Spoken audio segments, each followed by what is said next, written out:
Hello and welcome to the Nash Tackle Off the Hook podcast. Just to make you aware, this podcast may contain some explicit/offensive language, and if that's not your thing, you don't have to listen, but I have given you a warning. I hope you enjoy the rest of the show. You don't know the half of it, but anyway. I'm skating on the thinnest ice known to man. He said, and they put a poison in the tank that just instantly kills them. He went and we'd run out of it, so we cut their heads off with shovels. Suddenly, bang! The whole boat exploded. Take your sort of 8-inch long piranha and imagine that at 4, 5, maybe 6 feet. I said, I've revived your dead fish. F off, he said. You haven't. That was just humongous. It was... I couldn't believe what I was looking at. I'm just battling this fish out, and I know it's a black man. I'm saying I'll never be a naughty boy again. If you catch fish and you return them to the water, then you are my brother. Hello and welcome to the Nash Tackle Off the Hook podcast. Today's guest, all-round product development, a firm stalwart in the Nash stable, none other than Mike Wilson himself. But before we bring Mikey on, he's got some exclusive news for us all as well.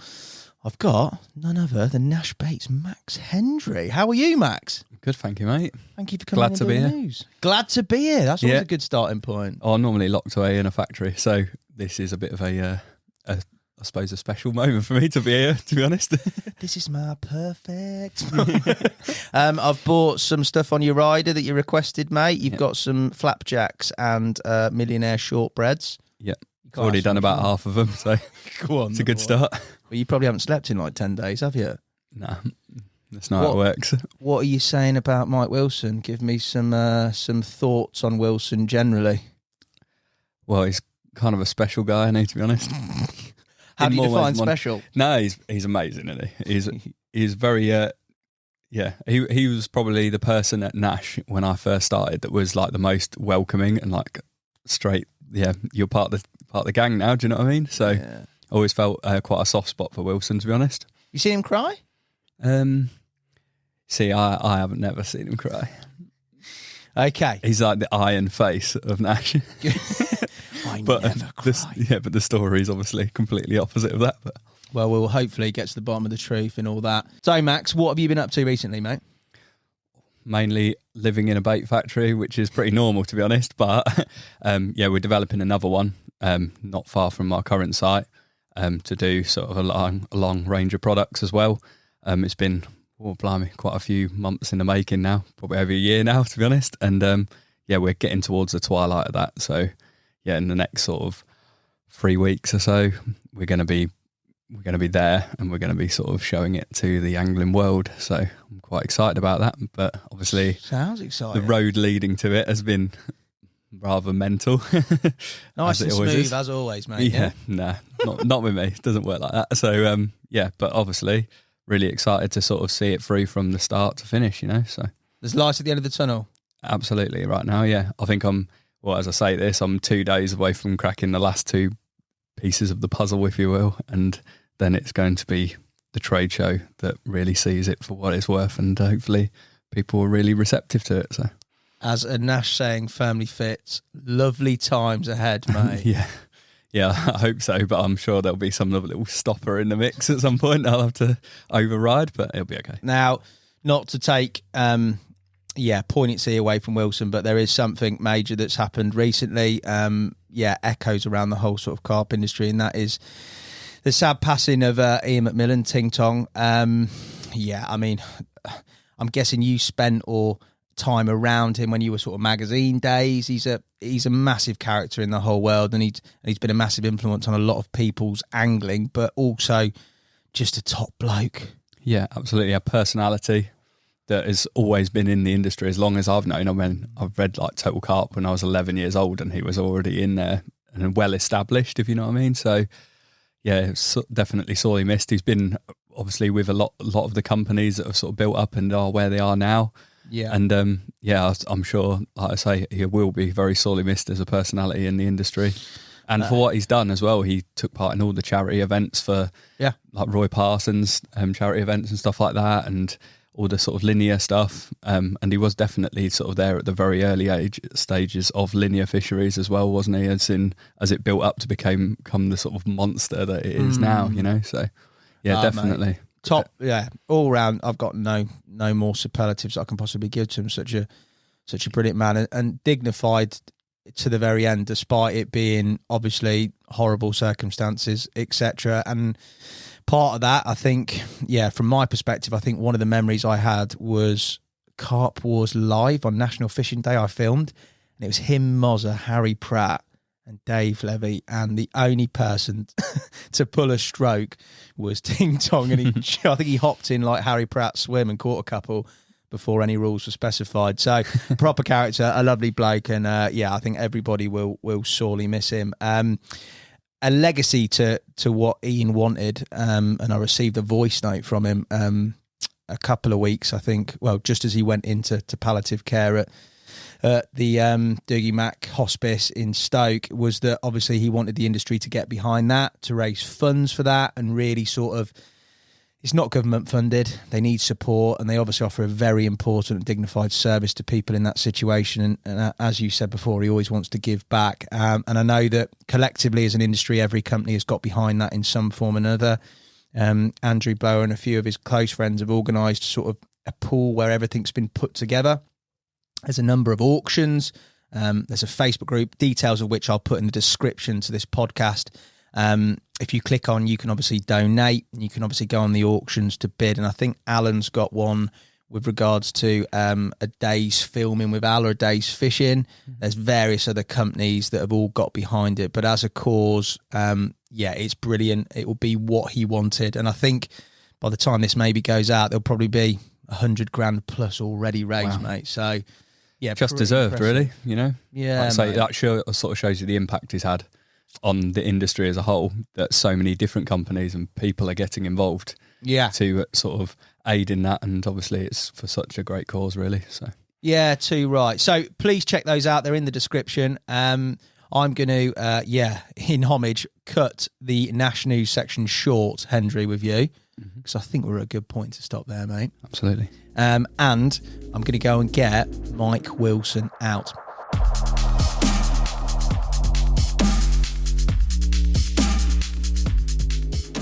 Mike Wilson, welcome to the podcast. How are you? I'm good, mate. I'm feeling fire today, to be honest. Probably because you've had like 6 coffees since we've been I've had here. so many power coffees this morning, mate. I'm bouncing off the corridor coming down here. Go steady, mate. But generally well, mate, and living the dream. Yeah. This podcast, warning, will contain some exclusives / shocking announcement at some stage. Yes. Which I don't think people are really expecting. No, probably not, but let's save that. We'll save it. Let's save that. We will save it. But, like literally in the last few weeks, what have you been up to, mate? Any fishing? Nope. I've not been fishing. This is brilliant because it's a fishing podcast. Since January 2003. That's a lie. No, I've not been fishing since May, I don't think. May's the last time I went. I had no time, mate. I've had no time. Work, wedding, work. Literally, that has been my life for the past, since May. What are we now? August, mid-August? Yeah. So it's not that I don't want to get out. I sort of planned this year to catch £40 off the surface. I got a ticket that was going to be give me access to quite a few lakes, but I'm not being funny. We've hardly had the weather for it this year either. It's been the worst summer I think I can remember. Do you think? I think it's been all right. Yeah, where you are up there, it's probably been lovely, mate. But down here, it's been wet. It's been it's been 15 degrees. That's a good summer up north, boy. Yeah, I just don't think we've had the weather, and I ain't had the time, mate. But it is a busy time of year now. Very busy. It's busiest time for me. This time from sort of like, I'd say we have to make sure the majority of the product coming out in our September trade show is literally signed off latest by sort of mid-May, and then from then on it's all systems go to get everything in place and make sure I deliver the products so we can have a trade show in September. So yeah, it's always the busiest part of the year, but yeah, the most enjoyable by far, because it's the one you sort of get to look back on when you arrive at the trade show.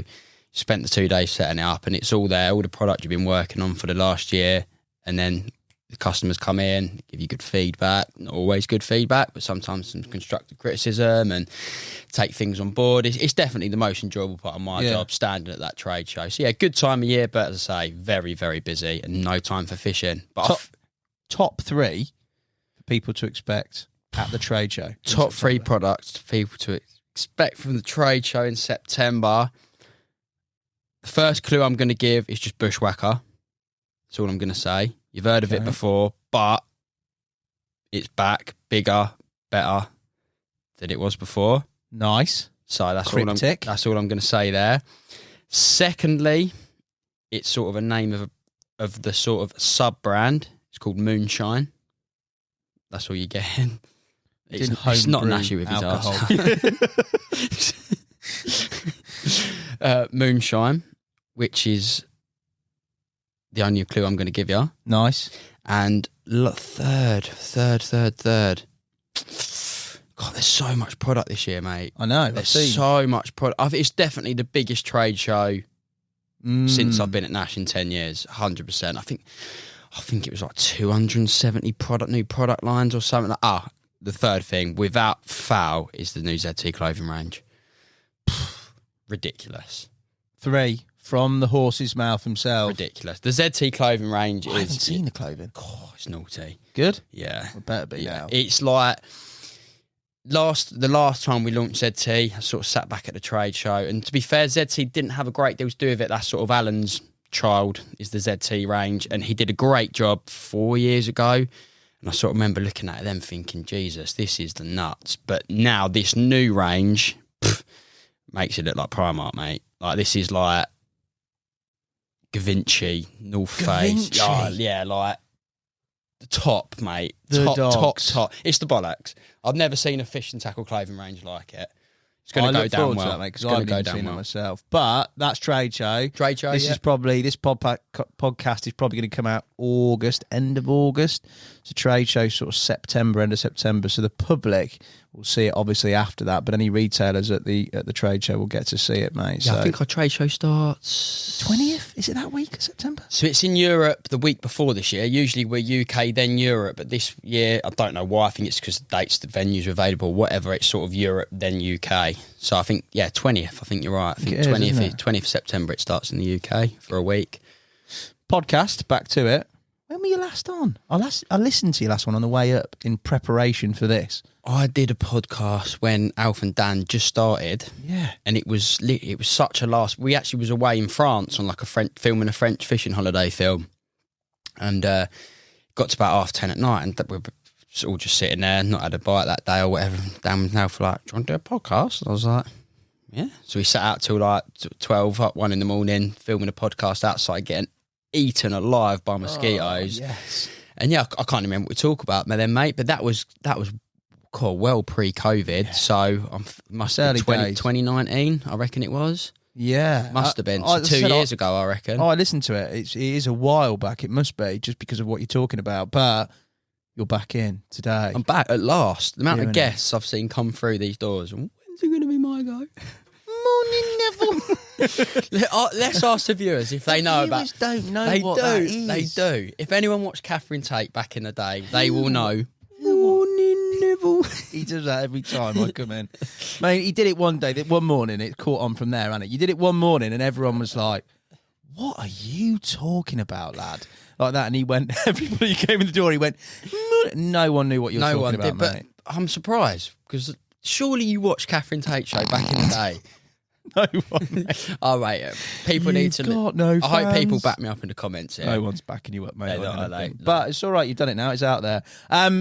For you, with regards to your angling, because we're going to talk fishing, there is a pretty epic video that is being released soon on YouTube, on Nash TV, about a certain campaign. But we're pretty much going to blow it out of the water and talk about it in detail before that. Sorry, Dan. Sorry, Dan. So, obviously, I know you talked about it before, I think in the Christmas podcast that we did. Yes. In your section, you talked about Golden Gates, the infamous Golden Gates, and your sort of campaign on there. Let's start at the beginning. why Golden Gates and why targeting a certain fish? Because I know you've done a little bit of it, but you tend to like bites and moving venues before that, didn't you? I've always liked bites and moving venues, but there's always a reason for me to join a venue, whether that be 1 target fish, 2, 3, 4 target fish, whatever. I always like to take a water and set myself a mission and a target to catch from that water. And on this particular occasion, it was a fish called the Bulldozer. I think I saw, there's a lad called Ollie Bowles, and I saw a photo of him with Dozer, God, 7, 8 years ago. Ollie Bowles' first light framing? Yes, yeah, Ollie Bowles' first light framing. Yeah. So I saw a photo of him with it, and ever since that day, I was like, God, I'd love to catch that carp. There's just something about its tail's massive. It, obviously, hence the name. I think it used to scrap. Doesn't anymore. It's an old carp, mate. Yeah. It is an old carp now, and yeah, it was just sort of. I was just obsessed with that carp since the moment I saw the photo of it. I had caught a 40-pound common prior to that, but it was I think it's 40-pound 2 ounce. It was the Bream common from the Essex Manor, and I wanted a proper, sounds bad, but a big 40-pound common, like a solid 40-pound common. So, and I knew as well, obviously liking bites, I think Golden Gate has got like over 200 carp in it, so there's a mega stock. What's the size of the water? I think it's about 11, 12 acres, something like that. Yeah, it's a very weird lake. It's very long, ridiculously long, and it's sort of got 2 ends, massive island in the middle. And it's probably one of the most frustrating waters I've ever fished, because you can be at one end, but you don't have a clue what's going down the other end. And you can't just walk and just leave the rods here, because it's a long way. I think I don't know how true it is, but I think they dug the lake for jet skis. That's why it was so long, or something like that. That's what someone told me once. But you sort of understand the sheer length of it when you just drive. You drive parallel with the lake to get to the bottom car park, and it just goes and goes and goes and goes. So, but yeah, it's very, very strange lake. But what about the actual makeup of the lake in terms of like depths, substrate, weed growth? It's quite a lot. It's quite up and down, mate. And you've got everything. You've got weed growth. You've got clay spots. You've got gravel spots. You've got tight fishing to the island. You've got deep holes. You've got bars. You've got everything, mate. Big sort of areas of snags, a few of which have been taken out now. And the reason I loved it so much, because you always got out what you put in. And whatever way you fish for them, I caught loads of fish on zigs, floaters, off the bottom, stalking, moving on to carp here, setting traps, pre-baiting. There's so many different things I did to catch carp on there. And it was just you was always working. And that's why I loved it. I was just working to get bites, and using different tactics and sort of bettering myself. I feel like I really came a long way on I think it was two and a bit years I did in the end. Right. And I felt like my angling progressed massively, even though it sounds really strange. And I've said this to a few people, and they're like, but you're only fishing an 11-acre lake in Essex. And like, it's not as if I was fishing some big, massive pit, casting 120 yards, this, that, and the other. But I just feel like my finesse in my angling on there, where I was literally having to I was finding tiny spots, like tiny spots, and putting 2 rods side by side and making sure my bait was so accurate. And I'm only fishing 10, 11 wraps, but I felt like the finesse in my angling, by the time I'd left, I'd improved so much, so much. And I can now take that with me wherever I go. And I don't know, there's a lot of sort of talk, isn't there, that small waters are actually harder to catch carp than bigger waters because less pressure, do you know what I mean? But yeah, I loved it. I loved my time on there. It really was nuts. I also think, like, learning wise, there's a lot to be said for those venues where you are getting consistent action, because you only learn when your buzzers are going. If you're sat there on a big pit, all right, there's some watercraft to find them, but if you're not actually getting any runs, you've got nothing to start and go off, have you? If you're getting a few bites and you're thinking, right, well, I've had 2 there off that tiny spot, I can fish tight, and you're seeing the sort of fruits of your labour, then you think, oh, well, actually, I am improving and I'm getting some sort of feedback. But if you're sitting on a big pit and you've not had a bite, you don't really know you're getting any better or doing anything useful, do you? Because you're just not getting any action. And one of the other things on there as well was, I remember when I started, I don't eat floaters on here, mate. what do you mean they don't eat floaters? They're carp. Like, we say eat floaters. Like, every carp eats floaters, don't they? Like, and then, yeah, we'll get on to that. But sort of even just the way they fed on the surface was different to what I'd seen. But they were so finicky. Yeah. And I think that's why people say, oh, they'd give it a couple of hours, haven't caught one. But they were so finicky at the start, but then when you got them going, mate, troughing. Ridiculous. Like, too easy. Like, not enough rigs, mate, not enough rods. Like, wow, crazy. But it was just sort of getting them into that. And it was sort of standard times, just on dusk, mate, as well. Yeah. Like, literally, you could have 4 floater rods out there and they'd all go, mate. Like, it was just silly. They're fighting each other for the floaters.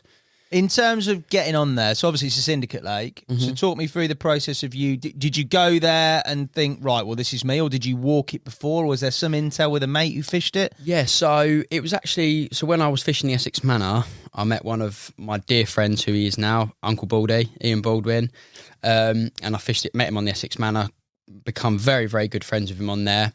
And I think it was like Friday night, was down, had a takeaway and we was chatting, and he started talking about Golden Gates because he had a ticket on there as well. And I said, Golden Gates? I was like, that's where Doze lives. Showed him the photo of Ollie and he was friends with Ollie and he was like, yeah, that's Golden Gate, blah, blah, blah. He's like, I'll get your ticket. I was like, really? He was like, yeah. He was like, I'm sure I'll be able to get your ticket. Like, I'll put your name forward. You're a good lad, blah, blah, blah, blah, blah. And then it was I didn't want it for the year I left the Manor because I had another ticket lined up for a fish called the Pearl that I wanted to catch. So I said, if I can catch the Pearl that year, I'll definitely have it the season after. And he spoke to Kenny, who sort of runs Goldens, and he sort of said, okay, speak to me in like a year's time when you want the ticket and we'll see what we can do. And yeah, managed. I didn't think I was going to get one because it started on July the 1st, the tickets on there. It's really weird. So the seasons run from sort of June the 16th to the end of April. But if you're a new member, you can't start fishing until 2 weeks after the existing members, which is obviously July the 1st. It's really weird to get a new ticket and start at the beginning of July. Mad. Very strange. But I knew, I didn't care what the lake looked like. I just wanted to catch that. It was that fish, mate. I didn't care. But all I'd heard about Gigi was the socials of the nuts, the people. It's like the best group of lads on there from a syndicate you could wish for. Everyone's so friendly, weekend socials, and it was just that. But it didn't matter. It was just that fish, and just purely because the sheer amount of bites you could get on there because of the amount of fish in there. Like it weren't. I remember speaking to Tom Maker about it before a couple of years ago over one of the Linear Open days because he fished it. And I think he used to spank them on zigs. And it's funny now, you're only allowed one rod on a zig now. Right. But he used to get, I think he told me he had like 13, 14 bites some days, like on zigs. Stupid. For a syndicate one, like good fish as well, you know? Like, yeah. So I knew what I was letting myself in for, that it was a chance of getting bites in the pursuit to catch, obviously, the one I wanted in the end. So for you, when you got on there, 1st of July in that season? Well, yeah, it weren't the first. This is what I mean. So it weren't the 1st of July because it sort of got to the end of June. I'm thinking, I've not heard anything. Like, all the tickets, I'd had a couple of ticket offers come up. I only really like joining one water a year because I get too distracted. I'll end up going here and there and I'm all over the place. So a promise I made to myself 3-4 years ago was I join one water and I stick with that water until I catch what I want or achieve what I set out to do.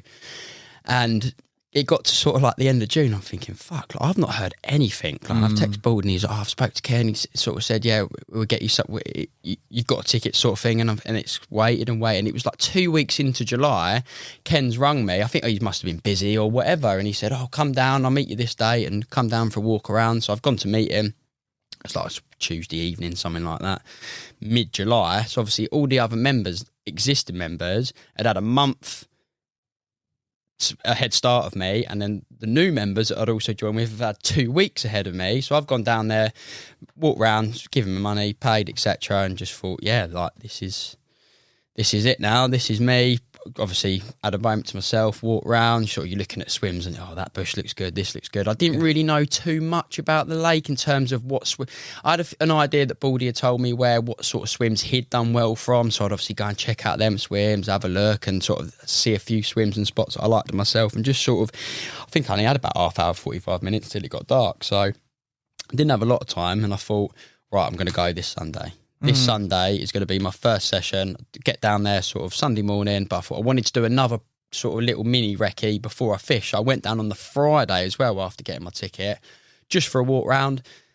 Left work, walked round, met a few of the lads on there that were doing the Friday night, and that's the thing with GG, it's pretty busy on a weekend. So, but it was quite nice to sort of go down there on the Friday, have a chat to a few of the members, sort of introduce myself and this, that and the other, and sat there for 2 or 3 hours walking around, and I thought, God, I hope it isn't this busy all the time. Like, cause I think there's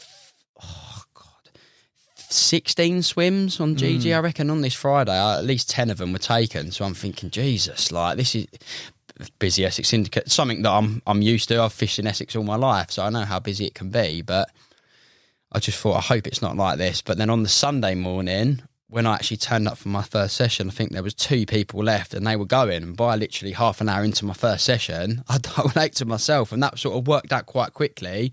Friday nights were chocker, no point in going on a Friday night, because if you turn up at 4 o'clock, you ain't getting on the fish. But if you went on a Saturday mid-morning, a lot of the anglers would pull off. So it was sort of, if I could fish a weekend, I'd always try and do a Saturday night. But majority of my angling, mate, was midweek overnighters through and through. I think I finished on 90, 93 nights, something like that. Okay. And I would say probably 15 of them were at the weekend. Everything else was overnighters, like between work. So perfect. In terms of that first session and fishing it, what were your instant thoughts with regards to how you started fishing that venue? Because did you go in with what you were confident with, I'm guessing, or did you have any sort of preconceptions from the time you walked around as to how you were going to tackle it? In terms of fishing on the bottom, I was going to just fish where I saw the carp. And I was going to sort of make my way around the pond. So wherever I turned up and I saw a fish, I would fish in that swim. Just to sort of, and that's what I try to do on every lake when I first get a ticket. I want to build a picture of my head of the lake, the spots, the depths, the areas. What's here, what's there. So that was my plan in terms of fishing on the bottom. But on my the day of my first session, I came to work in the morning to pick up some fishing bits, and it was like 25 degrees at 9:30 in the morning. So all I'm thinking on the way there is floaters. Like, okay, they don't eat floaters, but I'm going to try and fish with floaters, like, of course. And I remember getting to the lake, and as I say, there was 2 anglers left on, and within half an hour they had gone. And I'd done a lap of the lake, and it was apparent that there was quite a lot of fish under the surface. You know, it was 25 degrees Sunday morning, like no one about, fish are having a lovely time. Like, so thought, right, went back to the van, grabbed the floater rod, bag of floaters, mat, etc. Went on a little mission to one of the bays, few mixers, they didn't take, so I thought, okay, we'll keep going. I think I tried for about an hour and a half, something like that, to try and get them taken, and they just wouldn't take them. They just would not take the mixers, and then they sort of slowly drifted out where I sort of punished them quite a bit, probably a bit too much, and they drifted out the bay on the wind. And I remember just looking to the right-hand side, and I see a few fish taking, like, I'm talking like 80 yards past where I fled the floaters. So they've obviously drifted on the wind, and they've followed them where they've felt safe. So I thought, right, I'm going to go and intercept them and get one ahead of them, get 2 swims ahead of them. So I've packed all the gear up, run down, got in another swim, cast out and bolt machine, and I'm seeing the floats come down the lake. And the thing is on there, the geese, mate, you've never seen a lake like it. I'm talking 150, 160 geese, mate, sometimes. And they all, I say, the island's massive, and they all live on the island, and the racket they make, and to float a fish can be an absolute nightmare. And there was sort of a few things I worked at, and I used to just feed them kilos of mixers in the end. When I wanted to float a fish, I'd go into before one of the fields near the car park, make sure they're all there, and I'd literally tip 10 kilo of mixers on the floor, mate, and they'd stay there for 3 hours eating them. But that's sort of another part of the story. But I remember jumping 2 swims ahead of the fish, cast out the bolt machine, the sort of fish are coming down on the wind, and I could just see in the distance geese. And I'm thinking, yeah, like, they're coming my way. I don't know how I'd got away so far without them sort of noticing the mixers, because I started in one of the bays. Anyway, fish had then come up towards the bolt machine, spooked straight away off the line. I'm thinking, oh, for God's sake, like, maybe it is a bit harder than people sound. And went back to what I said earlier, they're really finicky, and whenever that bolt machine or they could see that line, they would not take a floater. So again, I thought, you know what, I'm going to sort of try a bit of a shit or bust method here. I'm going to feed them loads and hopefully get them absolutely competing against each other. And yeah, it worked. This is when they started absolutely troughing, and the wind had swung again. And my first season, there was like a rope in between the one and the pump swim, and that behind the rope was obviously out of bounds, and this wind was pushing towards the rope.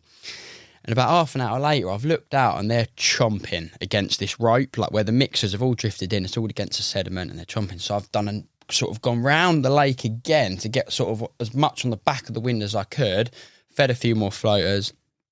And then this was the strangest part of all. I would literally ended up where the mixers then drifted sort of more toward, it's quite hard to explain, but they sort of come more towards me, and the fish were only sort of 20 yards out, and I've waded right out in the water and sort of just took my shoes and socks off, waded out so I could get a better arm of hook bait, cast out, and I can see the fish nailing every mixer around my hook bait, and I'm thinking, why are they not taking my bait? Like, I could see my bait as clear as day, and they were just avoiding it. I thought, I'm going to have to make some changes here, and literally out of nowhere, bang, one's at it, fucking brilliant, like playing fish. I thought, God, you know what, this feels decent. Like, and I was sort of at the deeper end of the lake, so it's gone right deep, this carp, playing it for a good 10-15 minutes, and it's popped up, and I'm literally sort of shuffling the net, and it's popped up on the surface, and I've seen this big lump on its side. I thought, no, like, that's black eye, like the biggest mirror in the lake. I was like, surely not. Like, I've been here 2 hours, like in the net, wallop, black eye, biggest mirror in the lake. Like, I couldn't believe it. To getting told they don't eat floaters, to then catching the biggest mirror off the top within 2 hours having my ticket. I was like, I'm going to have some fun here. You said you put loads. How much do you reckon you'd fed to get them in that competitive 4 sort or of 5 kilo? Yeah. But I always start off obviously little, because whatever you put in you can't take out. So I always try a few, maybe it be catapult, maybe a couple of dot spots, whatever, just little. And if they sometimes don't take, you can really get them going by feeding loads. But again, it depends on the stock, but because of the lake had a lot of fish in it. But I would say at the time I caught that bite, there was only probably 8 or 9 fish feeding. Yeah. And but they were smashing the floaters. But it was so weird how they sort of knew my one was there, but just by getting them that competitive, it didn't matter. Like, he didn't care that there was a hook attached to it. He was having it. Like, what a start that is, boy. What? How big was it? 38, I think it was. Yeah, and I thought it was a 40-pounder because it had come out in the close season, obviously 3 months prior to me joining it, like 42, something like that. So I thought, I got my first 40 off the surface. Brilliant. Didn't matter that it was 38 because it was still is a surface PB for me now, but...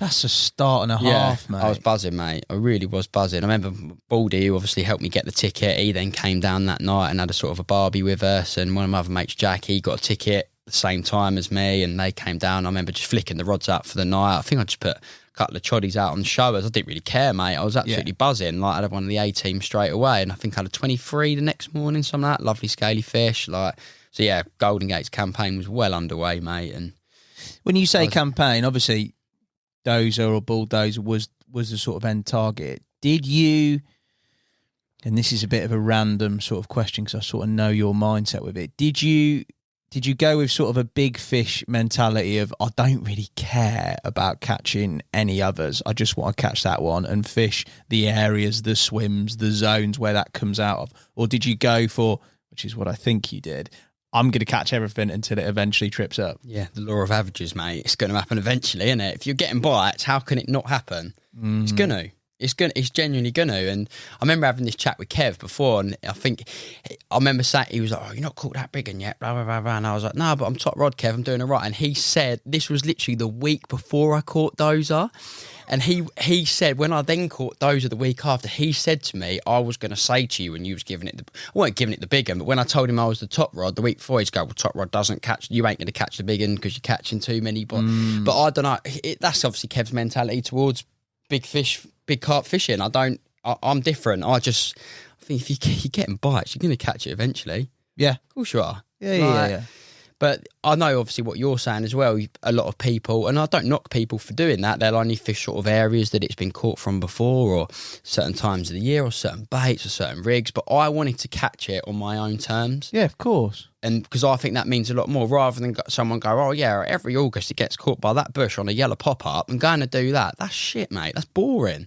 Just copying someone, aren't you? Like, yeah, but obviously it's angling, isn't it? The beauty is it's different for everyone. Some people love that, don't they? Yeah, exactly. But it wouldn't mean as much to me if I did it how someone told me to catch it. You know what I mean? I wanted to catch it how I wanted to. I did it my way. Yeah, nice. I like it, mate. I like it. So that first session, brilliant start off the top. They don't feed off the top, the classic. But there's something funny about that though. Go on. That was my only bite off the top that season. I couldn't get another bite off the top for love nor money, but then leading on to my other seasons, I spanked them some days. Some days I couldn't get a bite. That's what I mean. They're such weird carp, mate. Really weird carp for feeding on the surface. That was your only bite off the surface. What time did you have that bite? Was it dusk? Was it low light levels, or was it middle light? I think I got there. It was like middle of the day, mate. It was like 2 o'clock in the afternoon, like 26, 27 degrees. And in the video, obviously, the footage is going to come out. I've got it all on video, like, so it's epic. And you can see how I've got no top on. I'm sweating like a pig. Like, it was hot. It was really, really hot. Like, yeah, middle of the day, mate. But nothing else through that season? Nothing else through that season. You tried at night? Yeah, tried on dusk, tried into the dark, but never could I get another bite that season. Very weird. And mix-wise, you have risers as well as always, slickers? Yeah, risers, slickers, some cheap Tesco dog brand. I always like to sort of mix it up, different shapes, sizes and things like that. But yeah, could not get another bite that season off the top. Very weird. So how did that season, talk us through the sort of progression of that season from that great start? So I had a great start, and then I think I blanked like 3 nights after that. Come back to do 3 nights, well, obviously 3 overnighters across the space of a couple of weeks, whatever, and I blanked. I couldn't get another bite. I'm thinking, well, I've obviously fluked the big one out first session, karma, blah, blah, blah. I'm going to have a bit of a dull period now. And then I think my next bite was... I should have brought my little book in because I've got it all. You write it all down. I write it all down in there, so it would help me remember. But my next bite was a fish called the snake, which I was absolutely blown away. It was like 45 years old. Like, it looks like it's going to fall apart, poor thing. Like, it is old, like 24, 25 pounds, something like that. Lovely mirror. So I caught that, and I remember I think I got sort of set in my ways where I started to focus on a couple of areas, something that I didn't want to do, because when I first when I joined the lake, I liked getting around, but there were sort of a couple of areas that really appealed to me. And I'll tell you what it was the baiting pole. Like, it was just when the baiting pole, I was getting the final sort of samples, and there was a swim where the baiting pole was like, it was like a dream scenario of using a baiting pole, and I just wanted to fish that swim to test the baiting pole and obviously to use it. And I caught a couple, obviously, including the snake and this, that, and the other, but I felt like I was concentrating on this area of snags too much when really there weren't a lot of fish holding up in there, and it was just sort of me trying to be a bit gimmicky, wanting to use this baiting pole and give it a test. And because Ollie was doing really well with it at the time as well, so I'm like, I'm going to use a baiting pole as well. And because the spot was perfect. I think there's some video footage of it. But I think throughout the remainder of that season, I can't remember how many I finished on, mate. 27, 30 fish, something like that. Okay. So I didn't do too bad, but I didn't really get amongst any of the A team. There was a few that I did. But one of the good things, I didn't lose a single carp that first season. So I had 27, 30 bites, whatever. I can't remember. It's written down somewhere.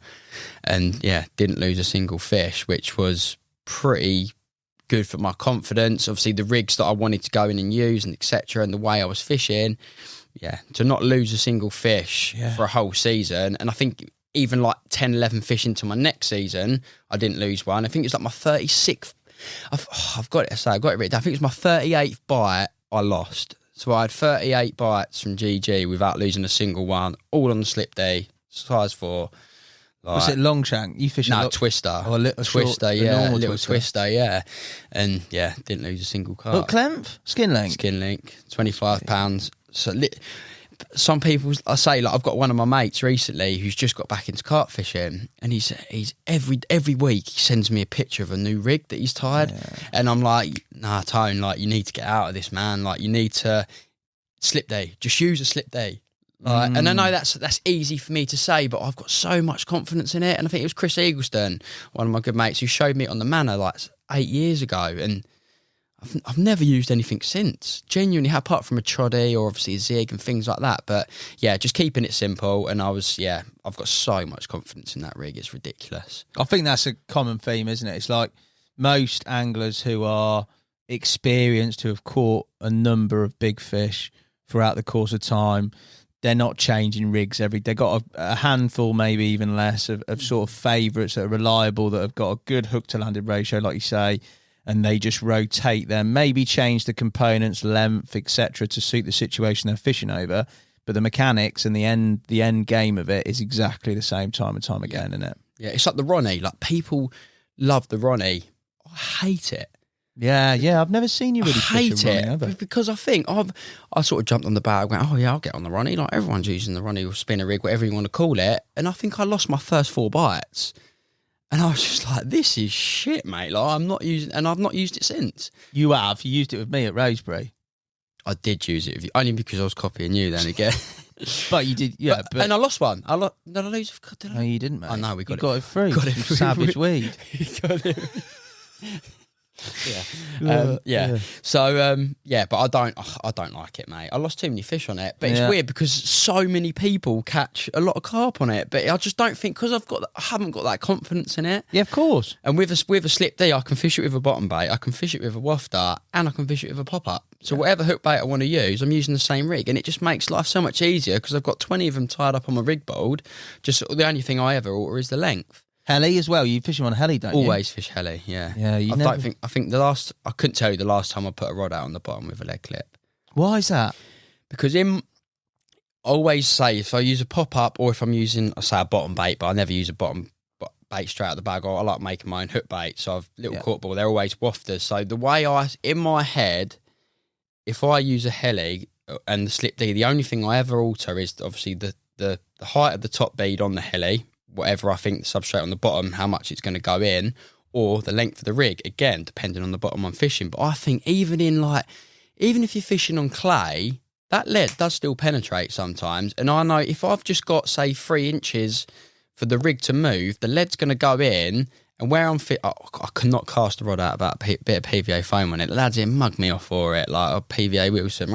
But in my head, that lead's gone in, the rig's sitting up, I've got skin link on, which is stiff. So the foam's going to melt, critically balanced bait, it's all just going to fall perfect. And I've tested, like, I used to lose my head a bit with it because I've tested it so much in the margins, I'll just chuck it in a big ball, even when I'm not feathering it. And every time the leg goes in, rig's sticking up, foam melts, bait. And birds as well, mate. Just bird life, get picked up so much. And it's always going to reset. So that's just why. And I've just always loved the heli since I started using it, and I think they just don't tangle either. I'm interested. I'm only interested from a sort of product development perspective because I know you've done loads of testing. Yeah. Like, obviously you test your rigs if you're angling and you sort of go with results, but you test them in terms of you've got it for sort of mass market. Yeah, so there's a lot's gone in there. And we have arguments about it all the time in the office, like heli this, leg clip that, this, that. The only thing I do agree with a lead clip, and obviously even better an inline, is they are hitting that lead much faster, and that is the only disadvantage I think you have from a heli. But I will use one fishing on gravel, but I'll just pull the top bead right down, and the rig can only move an inch. Do you know what I mean? It can't even move far. I'll just alter the height of the bead. Like, fair. What about hook baits and bait? Because we talked about surface fishing, we talked about the first season pretty much, but obviously the only result you had off the top, job done. Off the bottom, bait wise, there's a good head of fish in there. What sort of baiting pattern were you using to be successful? So the first year I was only using boilie, but this sort of a story progresses from this as when it got to the third year. We'll save that. But yeah, first year boilie. It was just boilie. Well, I say boilie. It was flake. So the flake we do, and then just hold and chop boilies. Yeah, and then match the hatch on the hook. Excuse me, always match the hatch. Right. Well, I love a match the hatch, mate.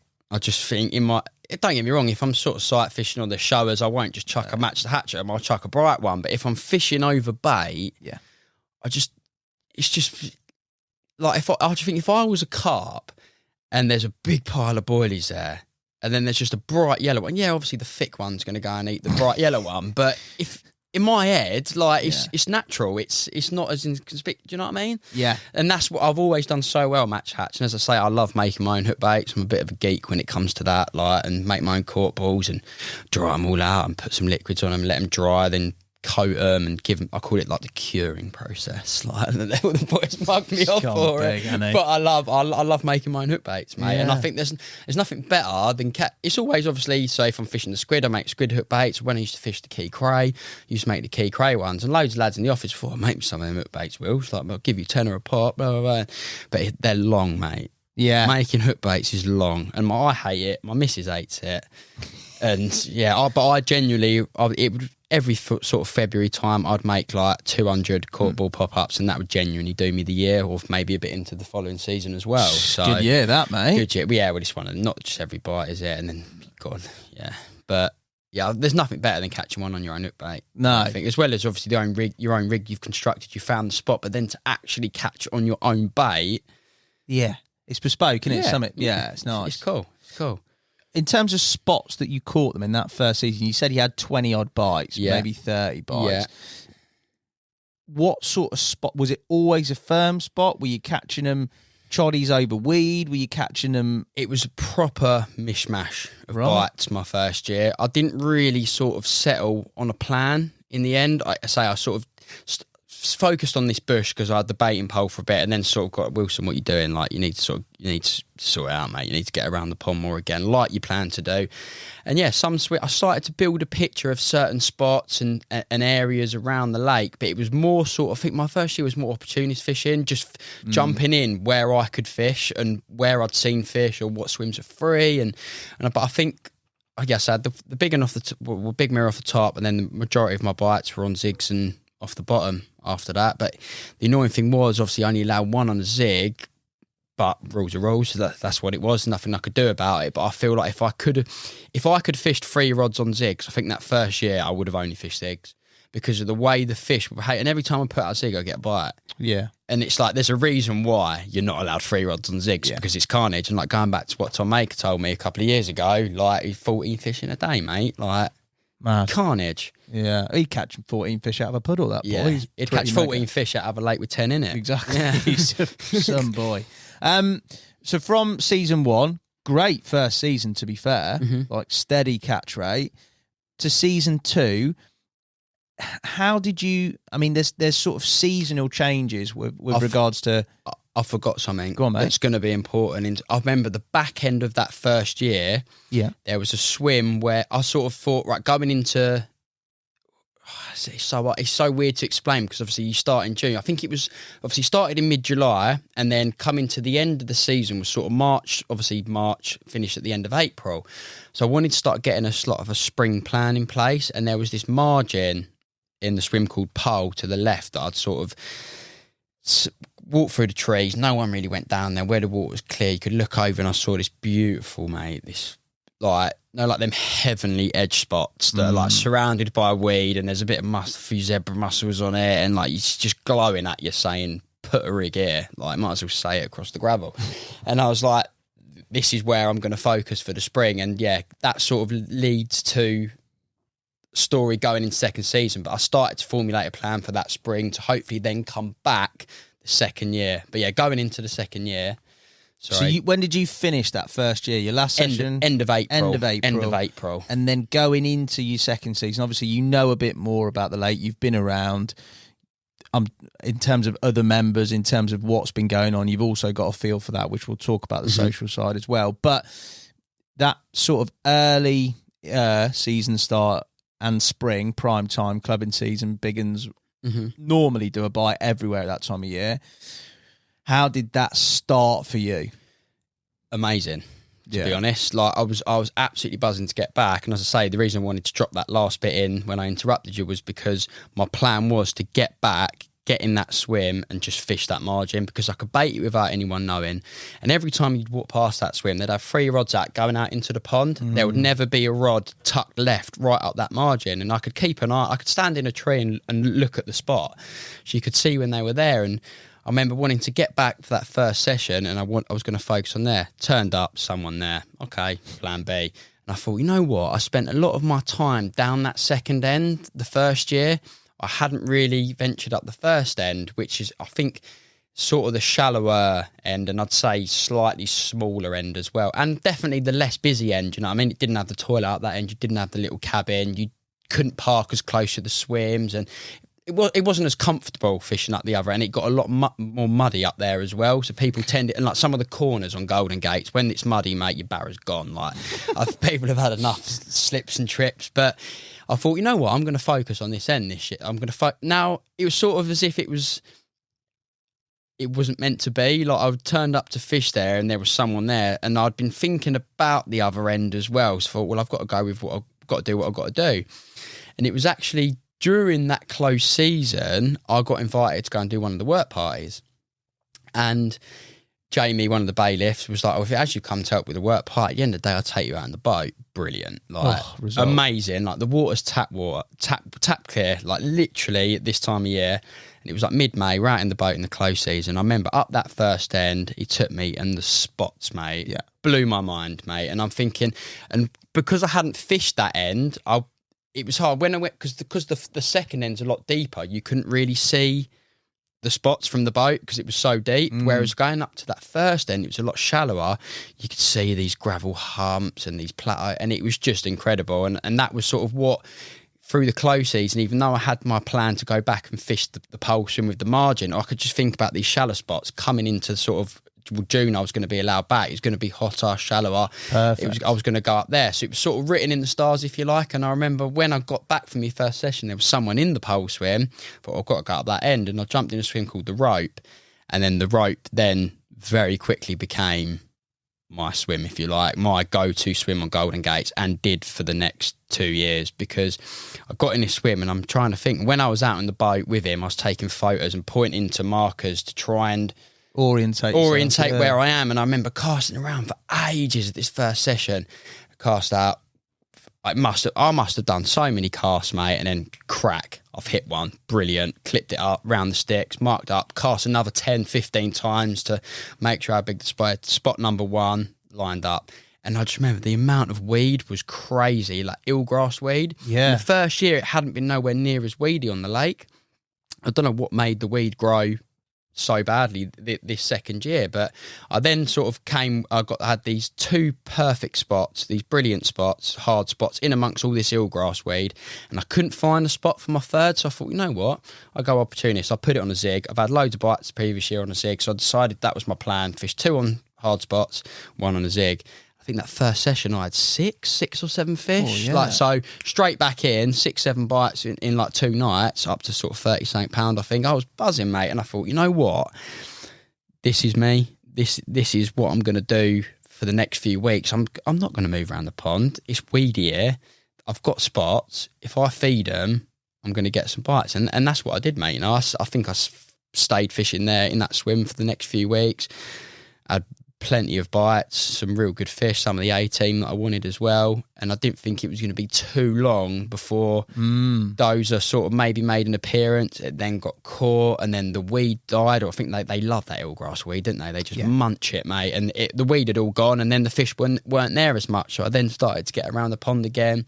That's when I sort of went back to the spotting pole down the second end and fished that margin. And started to get bites from there and moving around the pond again. But yeah, the start of that second season was awesome, mate. Really sort of got back amongst them very quickly.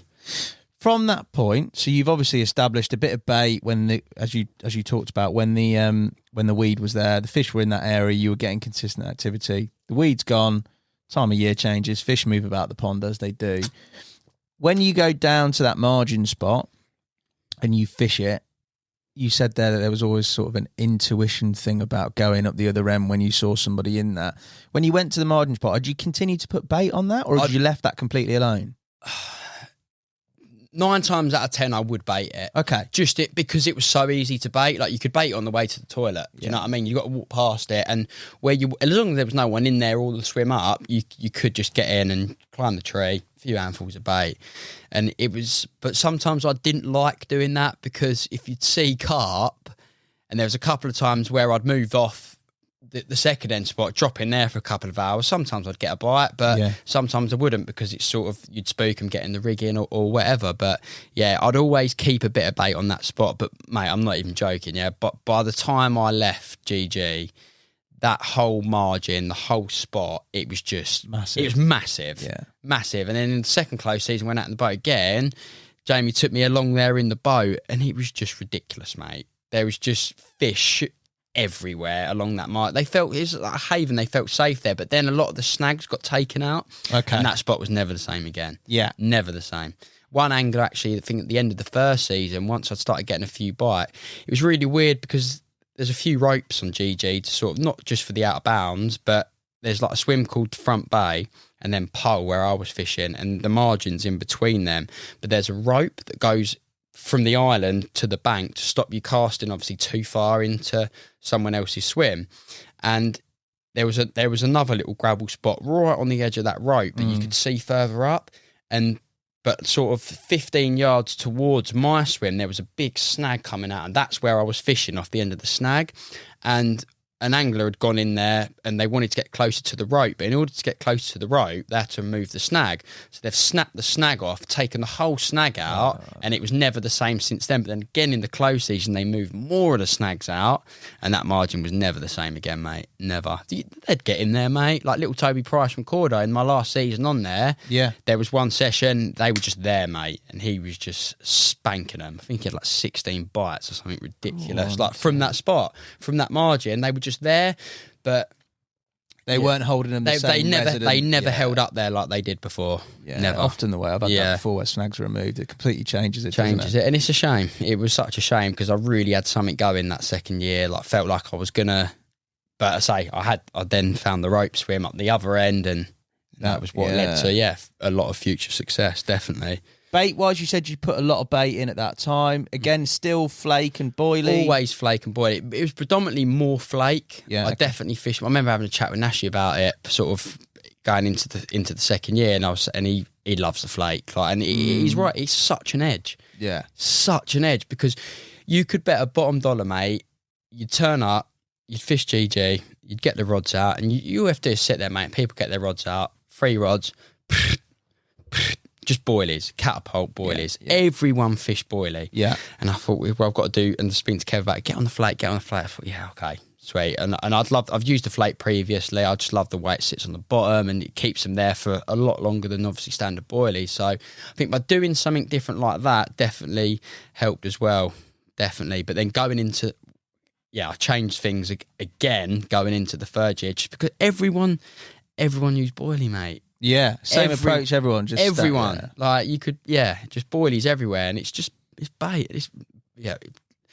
Pardon the pun, but it's bait, isn't it? For the fit, it's obvious. Too obvious. Yeah, too obvious. For you, that second season, before we talk about captures and how it sort of panned out, social, you said there that Golden Gates is sort of renowned for being a very social water, really nice members, a good environment. Talk to me a little bit about that whole scene. Did you get involved in that to keep yourself to yourself? Did you, I don't know, there's some mates on there, so I'm guessing you got stuck in. Always, mate. So I've made he's one of my best mates now, a lad called Charlie. He's now one of my best mates who I met obviously on there. Obviously I had Baldy on there, one of my good mates, Jack Wright, he was on there. So there was a few of us sort of that I knew. Jack and Baldy I knew prior, but then Charlie I met on there. So there was sort of like a few of us, and some of the bailiffs as well. We'd always have a good crack on like a weekend if I was down there on a Saturday or whatever. But it was always the thing, even if they weren't fishing and I would do an overnighter, a couple of them would pop down, do you know what I mean? Yeah. We'd have a takeaway and have a bit of a laugh and a few brews. And Baldy was always renowned for getting the McDonald's breakfast in on a Sunday morning. Like, he'd always turn up with Mackie D's, and a lot of barbecues, a lot of beers. But I say, I genuinely haven't fished a lake where the members have been so nice. Like, and if you had something going, you'd sort of get left to it as well. Do you know what I mean? You sort of get left to it. People, don't get me wrong, there's the odd person that would jump on it, but you're going to get that, aren't you? At the end of the day, they're there to catch fish, and some people don't have morals, do they? But it is what it is. There's nothing you can do about it. But in terms of, it's such a great bunch of lads. Everyone was there for each other. Like, no one would have any qualms reading in from the other end of the lake to come help you do a photo, or everyone was just, so nice, mate. So, and a lot of people say it to this day still, the group of lads on GG. I don't know how different it is now, obviously, because I heard there was quite a few members this year, so some of the old members have probably dropped off, and I don't know, but I very much, Kenny's quite sort of selective with who he lets on there, and it's always a great bunch of lads. That sounds good, mate. Season 2, we talked about you going back, if you like, to the margin swim after that eelgrass and everything died through and the fish started to spread. Talk me through the remainder of that. A great start, and then caught steadily throughout. More floater chances. Great. Did I have any more floaters second year? I don't think I did. Okay. I don't think I did. If I did, it would have only been 1 or 2. It was, sort of the third year when I really started to spank on the floaters. But yeah, second year, I think after the weed died off, sort of again got round the pond, fished as and when I could. But I don't think I fished hard the June, the July, and I went away on holiday in August. Came back September. I had like China trade show. We went away to Austria to film The Social, and before I knew it, that year was gone, and I wasn't coming back until, obviously, I don't know, that winter I did. I fished hard that second winter. Did you? I think I did 15, 20 nights, blank, mate. I think I had one 30-pounder right at the start of it, which I got on film as well. But I had a horrible winter, mate, because I think I was fishing so hard June, July, August. Had sort of bit into September, I fished, and I had the whole of October off. And October for me is a key month. Yeah. It's a key month to get stuff prepared in the autumn, obviously, for the upcoming winter. And I wasn't there for 6 weeks. And I turned up again sort of start of November. I did fluke, as say, a 30-pounder. And then I blanked the next 15, 20 nights. I've done that. That's such a lot. That change over time is apps. If you need to be on it. You need to be on it in October, mate. Yeah. If you plan to fish the winter, end of September, October, you need to have a plan in place. And yeah, I didn't. And I thought, you know what, I'll wing this. I'll come back. I'll be all right. And yeah, I blanked 15, 20 nights, mate, throughout the whole of the winter. I had some horrible nights, mate. Like, and then it got to I think February. Fuck this! Like, I'm going.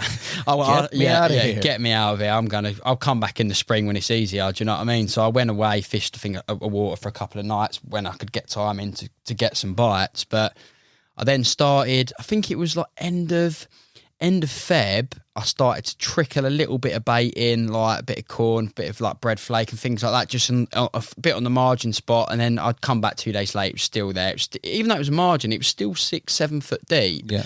So I thought there could be a chance of getting down there, and they weren't there. Carried on baiting that swim, some other. I remember one Sunday I went over, had a good lead around in the swim with the margin to find a couple of nice spots for my other 2 rods, and I did exactly that. Started to bait them.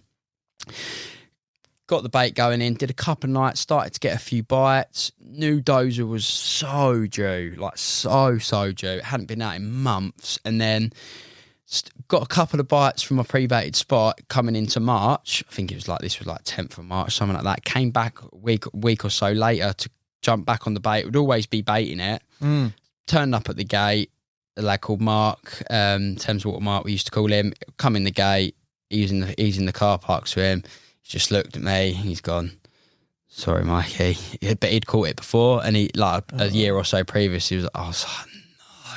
Literally like 2 swims up from where I've been baiting, he was like, I've just caught Dozer, and I was like, oh man, like, what can you do? What can you do? You like, if you can say sorry, but it's not your fault, mate. Like, you didn't pick it. Like, and he did feel guilty, bless him, because he knew how much I wanted that carp. And I said, look, mate, don't worry, it is what it is. I'm here now. I've got 2 nights ahead of me. Had a couple of bites. The spot started rocking, and then bang, we go into lockdown. I couldn't go fishing. Of course, I didn't factor in lockdown. Yeah, so I felt so close the end of that second year, and I say I've been quite lucky where I'd always join a syndicate, and I'd usually 9 times, I think this was the first year I'd had to join a second time to catch what I wanted to catch. I'd always been quite lucky to sort of complete what I wanted to do in the first year. So I joined for a second year, and I thought, I'm now going into lockdown. It's March. We ain't definitely going to be able to go fishing again before the end of April. So I am going to have to rejoin for my third year. And I was gutted, mate, because I thought I was going to...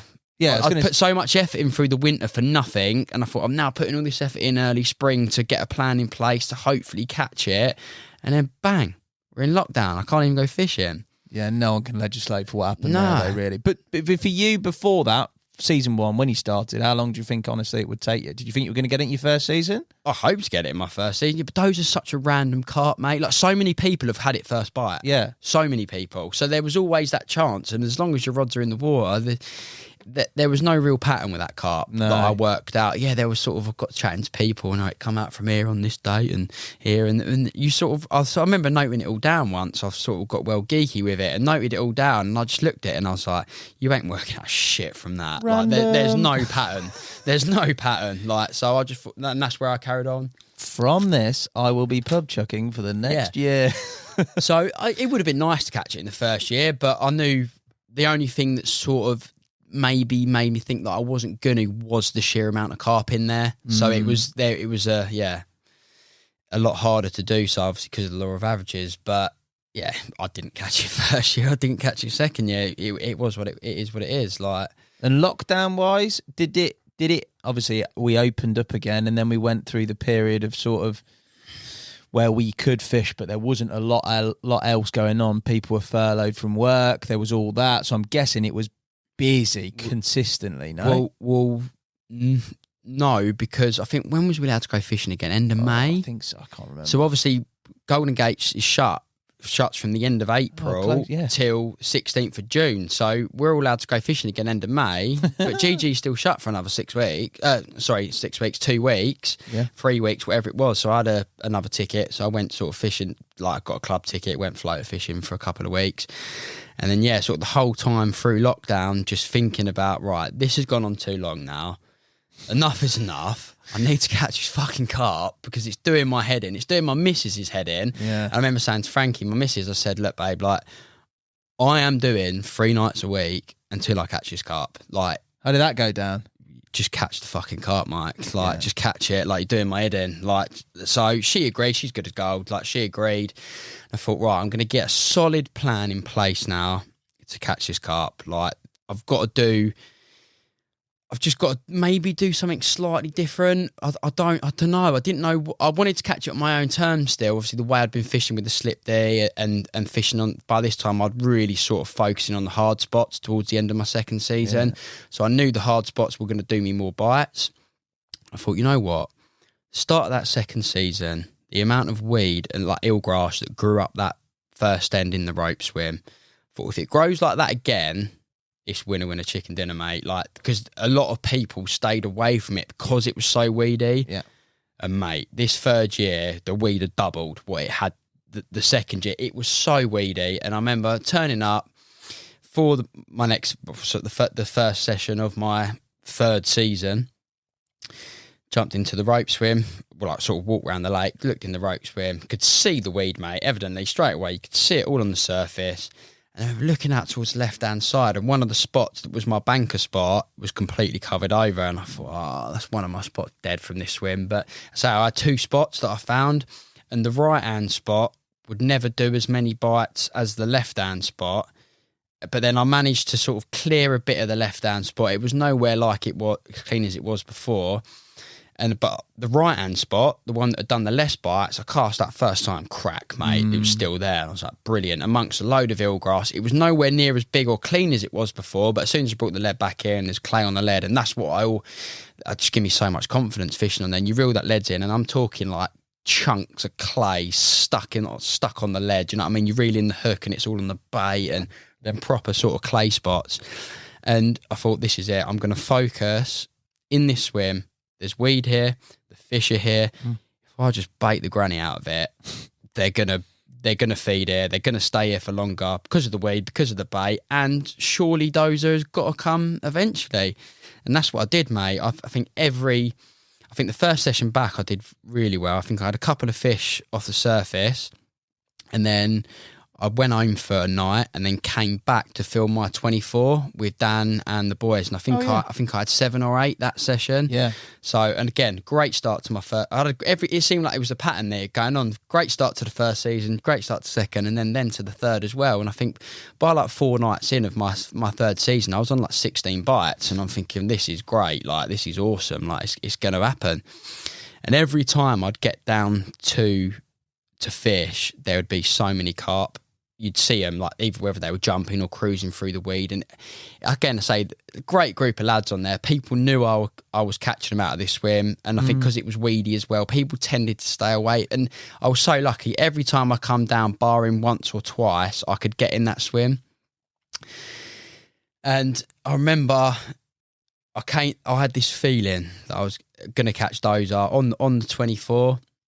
And I had to. It was. I've done it. If you guys watch this now, I've obviously seen the 24, but I catch a few fish, and on the last morning, I go to reach out one of my zigs, And then they just randomly start, like 2 or 3 fish start spawning. And obviously where there's so many carp in there, they're not all going to spawn at the same time. And obviously I was filming and I'm not going to fish for spawning carp, do you know what I mean, in front of me. And the lake was quite busy, I think.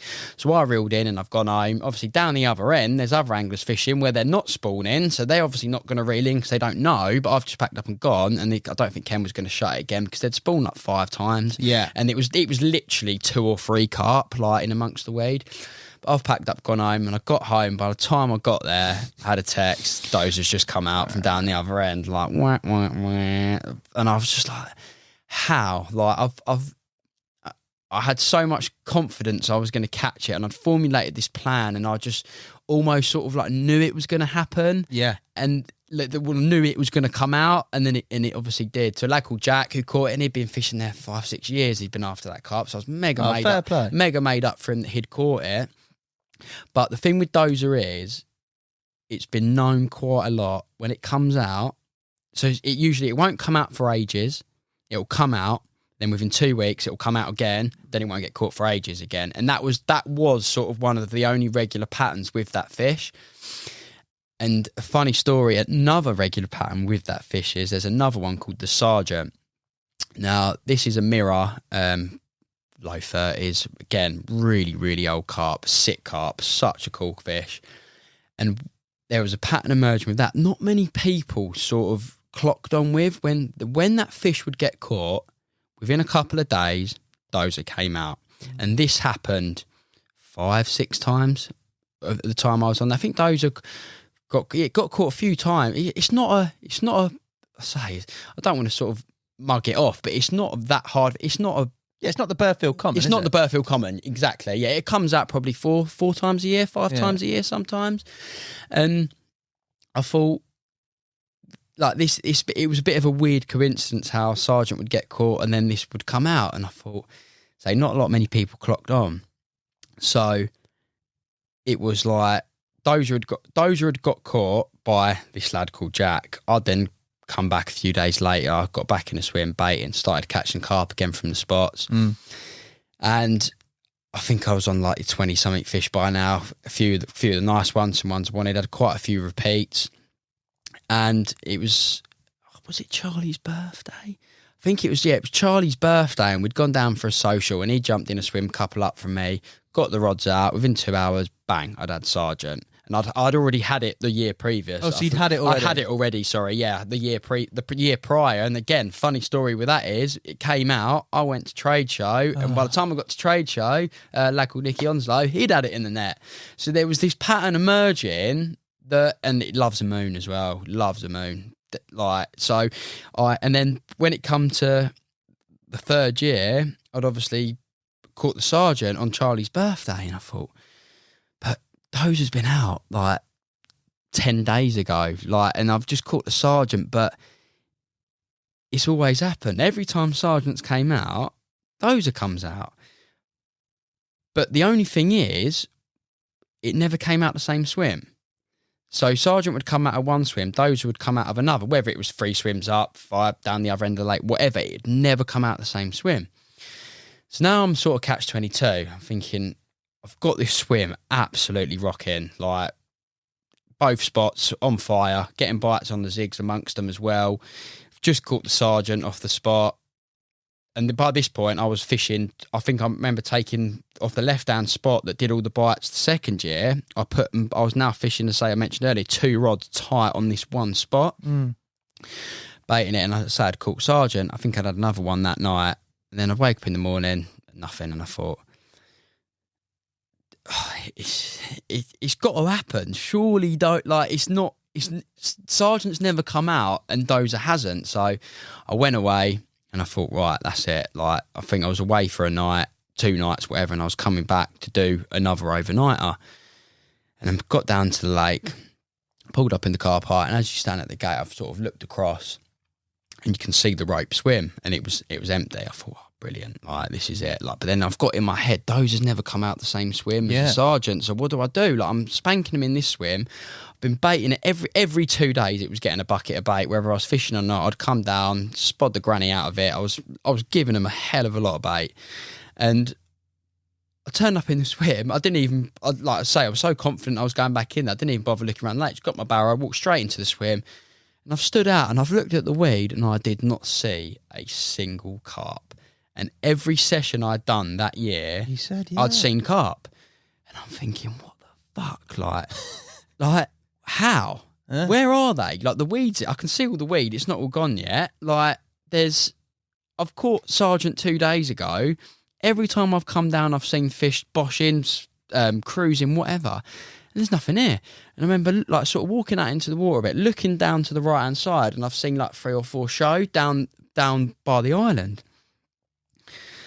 I was sitting there thinking, what do I do, man? Like, Dozer's been known as well to sort of come at the end of a baiting campaign. Now, I'd had sort of 20 whatever fish off these spots in only sort of, I think it's 7-8 nights I'd done that third season. I've caught Sergeant out of here, but he never gets caught out of the same swim. Do I go down the other end? Or do I go where I've seen these fish showing by the island, or do I stay put? And I just thought, you know what? Shit or bust, mate. I've got nothing to lose. No. Like, I've been baiting these spots. Okay, I haven't seen any carp here when I've seen carp, but then could it be because Dozer's sort of, it hasn't been here the whole time and now all the other carp have moved off, it's moved in. I've got all this stuff running through my head, and then all I kept thinking though was, Sergeant Dozer never gets caught out the same swim as Sergeant. I thought, that's it, shit or bust, I'm going for it. So I got the rods out. What, you stayed in the same swim? Stayed in the same swim. I thought, I haven't seen anything, but I've been baiting it for the last 2-3 weeks. No one's hardly been in here apart from me. It's had the bait. It's all the weeds here. There's just no carp here, but I'm going to go for it anyway. So got the rods out, did the night, nothing, blanked. I thought, oh, well done, Willie. You've really done. What a great call. Yeah, great call, mate. Like, and I remember waking up that morning and I see him showing again down by that island. Yeah. So what are you doing? Like, you fish where the fish are, Mike. Like, why have you done this?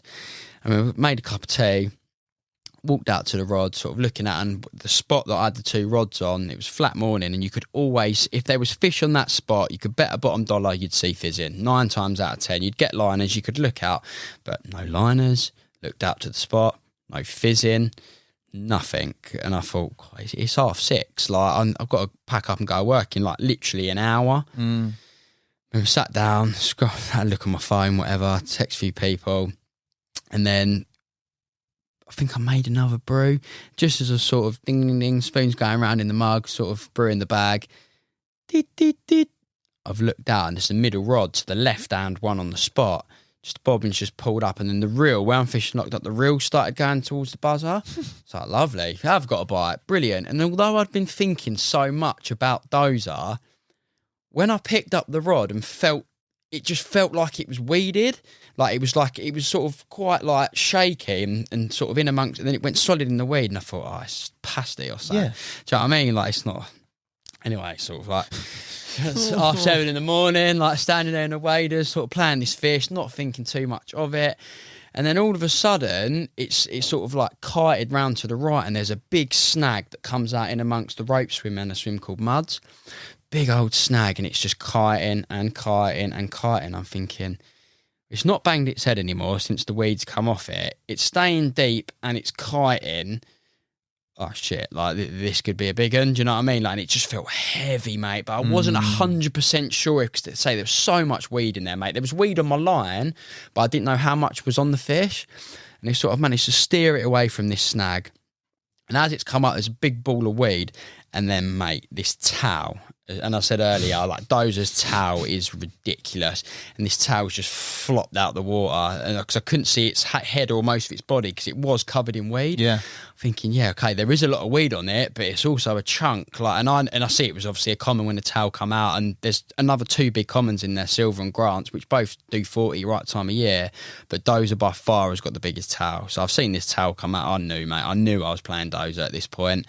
And thankfully, after that, it's sort of taken another sort of plunge down into the depths, and a lot of the weeds then come off the line. It's just come up, scoop, straight in the net, mate. And it was like so much emotion. Do you know what I mean? Just so, like, I just shouted, obviously, give it the shout. And I think there was only a few people on the lake at the time.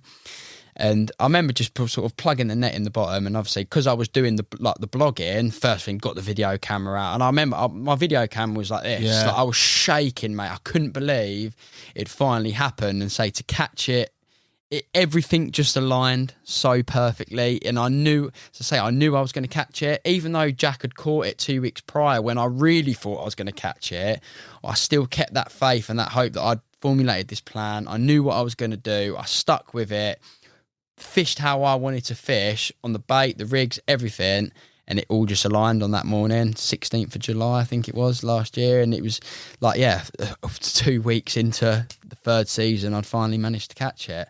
Emotional in terms of, I'm going to ask the damn yeoman's question, in terms of tears or not, mate? No, I didn't cry, mate. I didn't cry, but it was very overwhelming, mate. I was so happy to get in. I say Charlie and Baldy, two of my best mates, they came down, done the photos for me, and just remember, crazy morning. Just one of and £45 as well, mate. It was mega, like big old weight for it.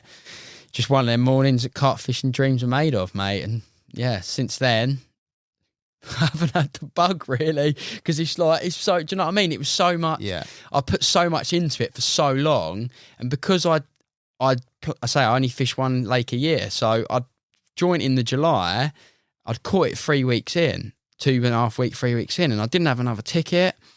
But then I was like, I know I've caught it, and usually on a campaign, it's bittersweet because you've caught the one you're after, but then you've got to leave. Yeah. Leave the members, leave the lake, leave everything you love about the place. But I just thought, you know what? There's 2 other £40 commons in here, like I haven't caught yet. They only come out once a year, both of them, like really sort of hard fish to catch.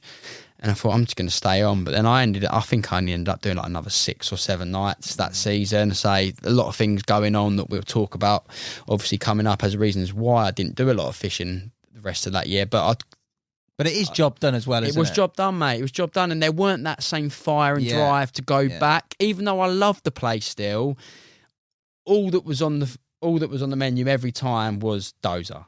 Yeah. That was the only. It was all what was in my head. And also, there's not like, despite your confidence in knowing that you'll catch it, with the numbers of fish, you're never really sure it's going to happen, and you haven't then got another venue and another target lined up for after, have you? No. So you've caught it.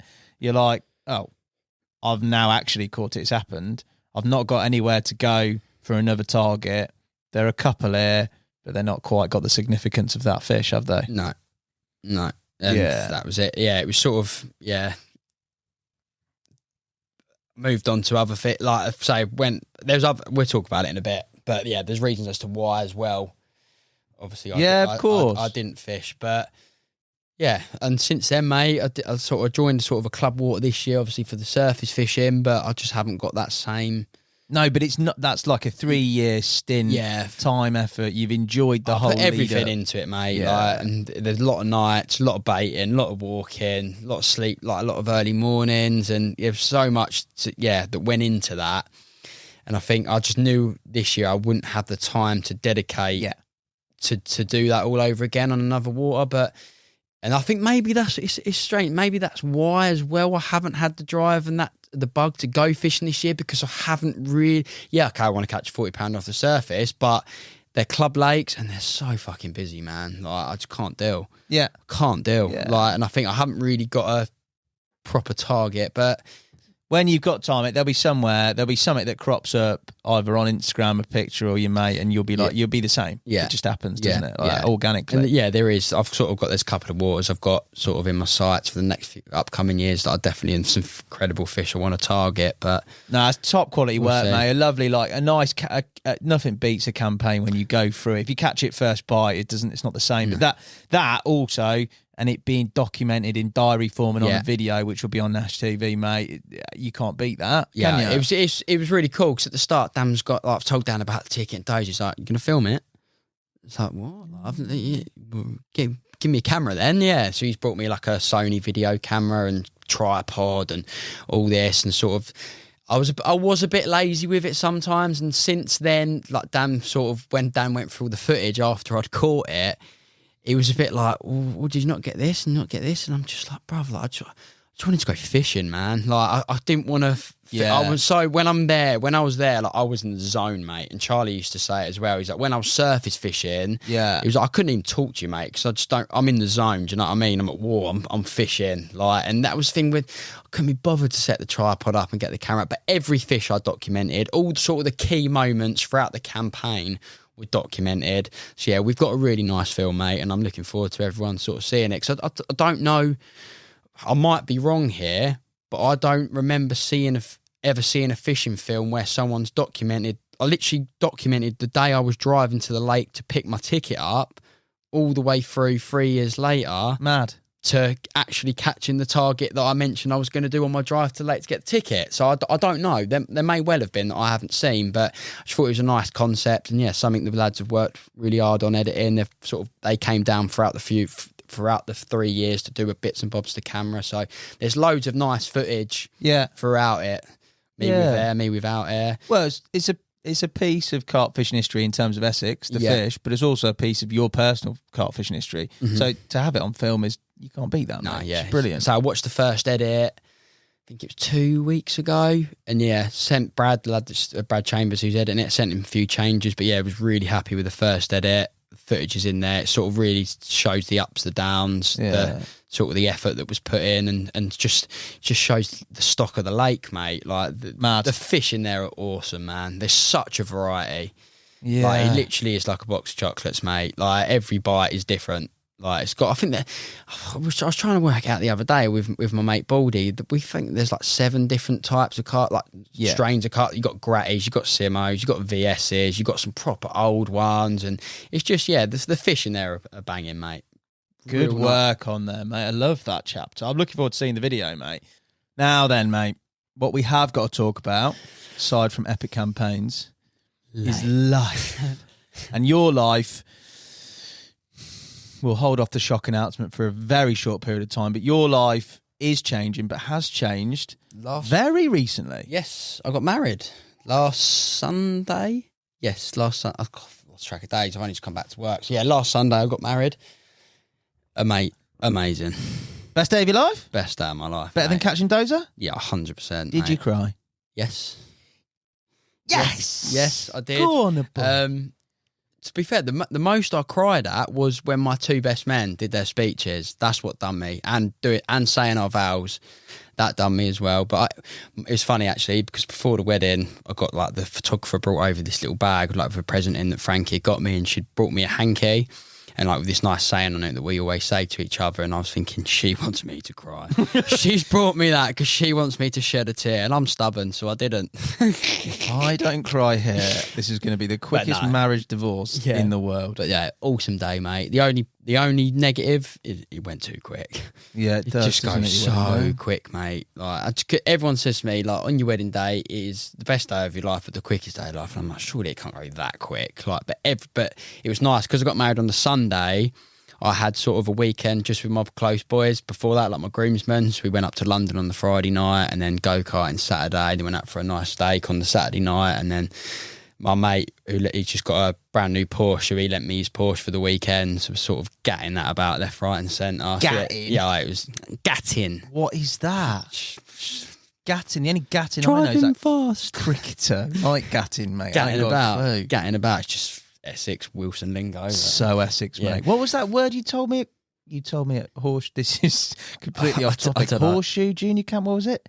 What was that word you told me? Some Essex. You and Al sat me down and gave me some Essex like jummers. No, it weren't. It was jummers. Oh, was it jummers? Yeah. I don't even know. Still to this day, I've never used that word seriously in a sentence just to take the mickey out of you two. It can mean whatever you want it to mean, to be honest. Basically. Like if you see, the education system in Essex has failed pretty much every Nash employee that's from Essex. So we'll gloss over that. But in terms of married life, I mean, it's been a long time. How many days has it been now since you've been married, mate? What are we talking? So what are we today? Wednesday, like 10 days. 10. How different? Massively different, isn't it? No, nothing's changed, mate. Like, and that's what sort of a few people said to me before. They was like, "Oh, like when you're gonna have kids and this, that, and the other." Like, do you want to enjoy married life first, then have kids? I'm like, what's different? I've got a ring on my finger. There's nothing. What? Will she listen to this?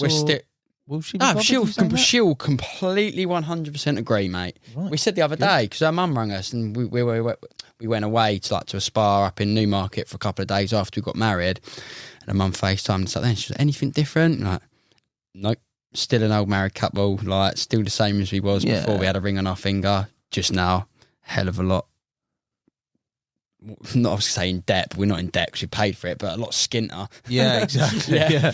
But no, it was worth every penny, mate. It Nice. It honestly was amazing. And thanks for coming. well, mate, I would have come. I was on holiday, wasn't I, mate? You know that. I've not pied you off. But the lads the Insta stories that I saw that probably it got out of hand. Yeah. Maybe wouldn't have been shared publicly, but yeah, it looks like a pretty lively affair, mate. Well, I think it was just one of them, mate. It was so sort of hit or miss. Whether it was we were so lucky we didn't have to move the date. We booked it in January 2020, so obviously just before COVID started kicking off.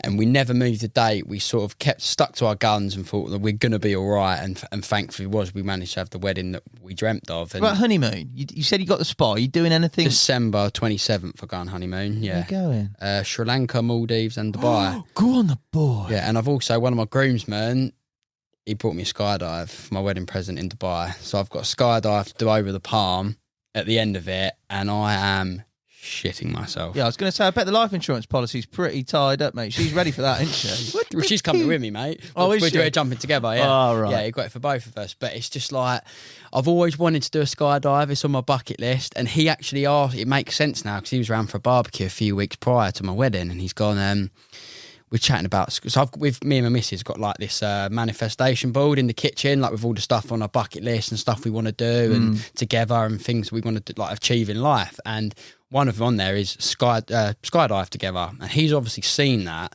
And he's came out into the garden a few minutes later and he's chatting, you want to do a skydive? I was like, mate, like we're obviously going to Dubai on the way home from the honeymoon. Like I want to do one more than anything in the world. My missus has got no fear, mate. She'll jump out backwards on her own. She wouldn't care. But I hate heights. Oh, boy. And I was like, it'll get to the stage where I don't know, we'll be there and she'll probably just do it on her own and I'd regret it. And and then on the wedding day when I opened it, I was like, "You fucker!" I was like, I've got no choice now. So that's what you need. Yeah, that's exactly what I need, mate. I've got no choice but to jump out the plane. Literally, physically hemmed in on a plane. There's only one way down, boy. I'll be wearing a nappy, mate.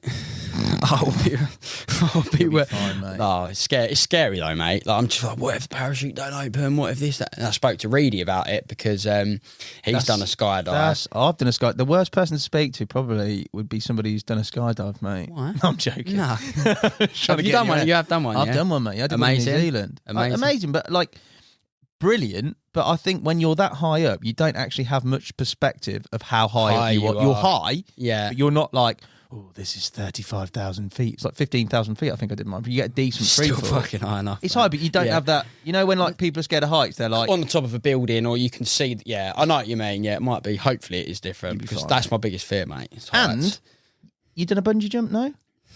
But a bungee jump, like you have to actually jump. If you're like I just did. Have you done a bungee as well? I've done a bungee. That was hard because it's slow. You feel high, and you have to actually physically go. Well, I'm going to jump to my death right now. Yeah. Whereas on a plane, you're strapped to matey boy. Strapped to matey, yeah. And matey boy just tumbles out. You ain't got a choice, have you? No. You'll be fine, mate. Honest. But yeah. Anyway. But yeah, great day, mate.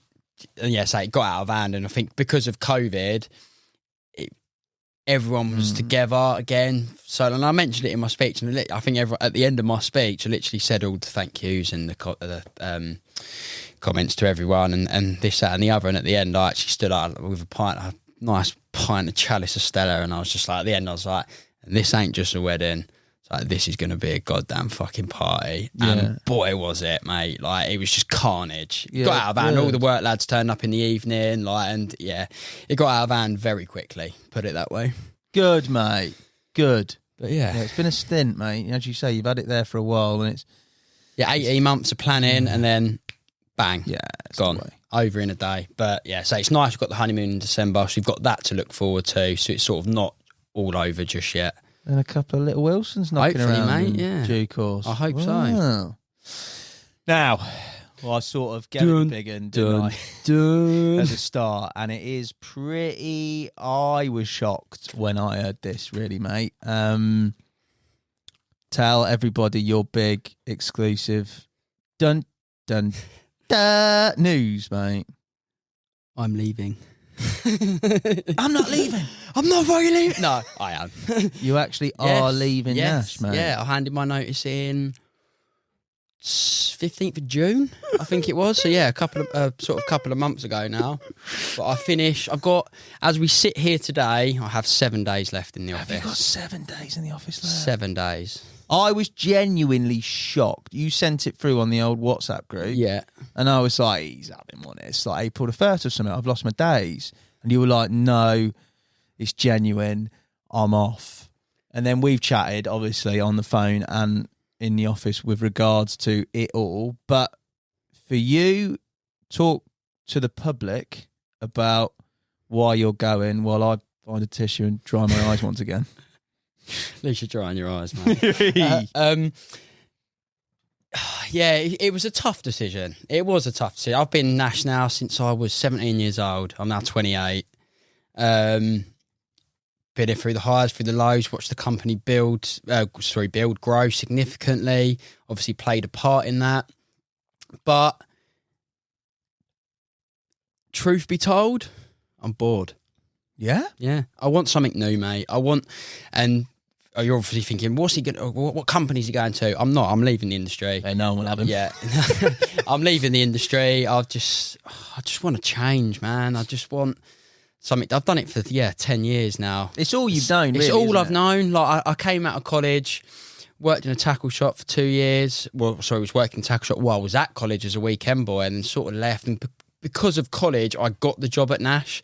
So it was actually funny. This is Reedy, who's taken my job now, was the person that got me the interview with Kev to do like some research for my college projects. It's funny how it sort of flipped around on itself again. But yeah, I've come down for an interview with Kev for my college project, got offered a job, and that was 10 years ago, and I'm here now. But I want to change, mate. I want something new, something like I'm going to be a plumber, basically. I've learnt a trade, went back to college, weekend course last November, and sort of a big part as to why I haven't been fishing, because I've been out on the tools, sort of trying to build a bit of my own client base, as well as I'm going to work for one of my best mates who's got his own firm. So he's going to teach me the way for a couple of years, and then the plan is to hopefully go on my own and explore the world for myself. But no regrets from Nash Tackle. I've had the most amazing time. It's been a great 10 years. Can't thank Kev, Alan, the boys, everyone for everything they've done for me. But yeah, it's time for change, mate. Time for change. I'm 28. I'll probably be working for the next 40 years. And I think one of the main things with it as well is one day I want to live abroad. Right. And going abroad with a trade, mate, is a hell of a lot easier. So I've got that. I don't get me wrong, I might do plumbing for 10 years and might come back to the industry. Who knows what life's got in tail for me. But at this moment in time, this is 100% the right thing for me. You've thought about it at length, haven't you? I've thought about it loads, mate. And obviously I've had chats with Kevin and Alan and that since I've leaving. You sure this is what you want to do? And it genuinely is, because since the moment I handed my notice in, I've not felt 1 ounce of regret. And that's how I knew it's the right decision. I thought about it long and hard, mate. It's been a big decision to make, because I am doing my dream job. I'm doing a lot of people's dream job. Yeah. I have done for the last 10 years. I've got a great life. Yeah, doing what I do. And I'm some people have said, you're mad, but it's like, at the moment, I don't wake up with that same passion for work as I did 2 years ago. Yeah. I don't have that drive and that determination, and that I just haven't got it anymore. And it's not because of the company, it's not because of the people, it's just,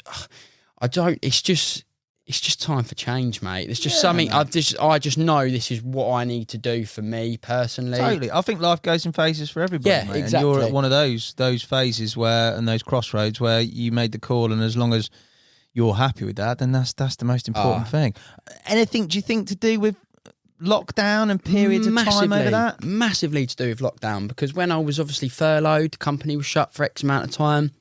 My dad's got his own firm, so dad's a sparky by trade, right, but he also does a lot of plumbing and stuff like that. So I went to work with him, and I'm on the tools and I'm doing this and I'm learning new skills and I'm out and it's just a different environment and you're at one job, then you go into the next job, and then you're here, then you're there, and it's so different every day.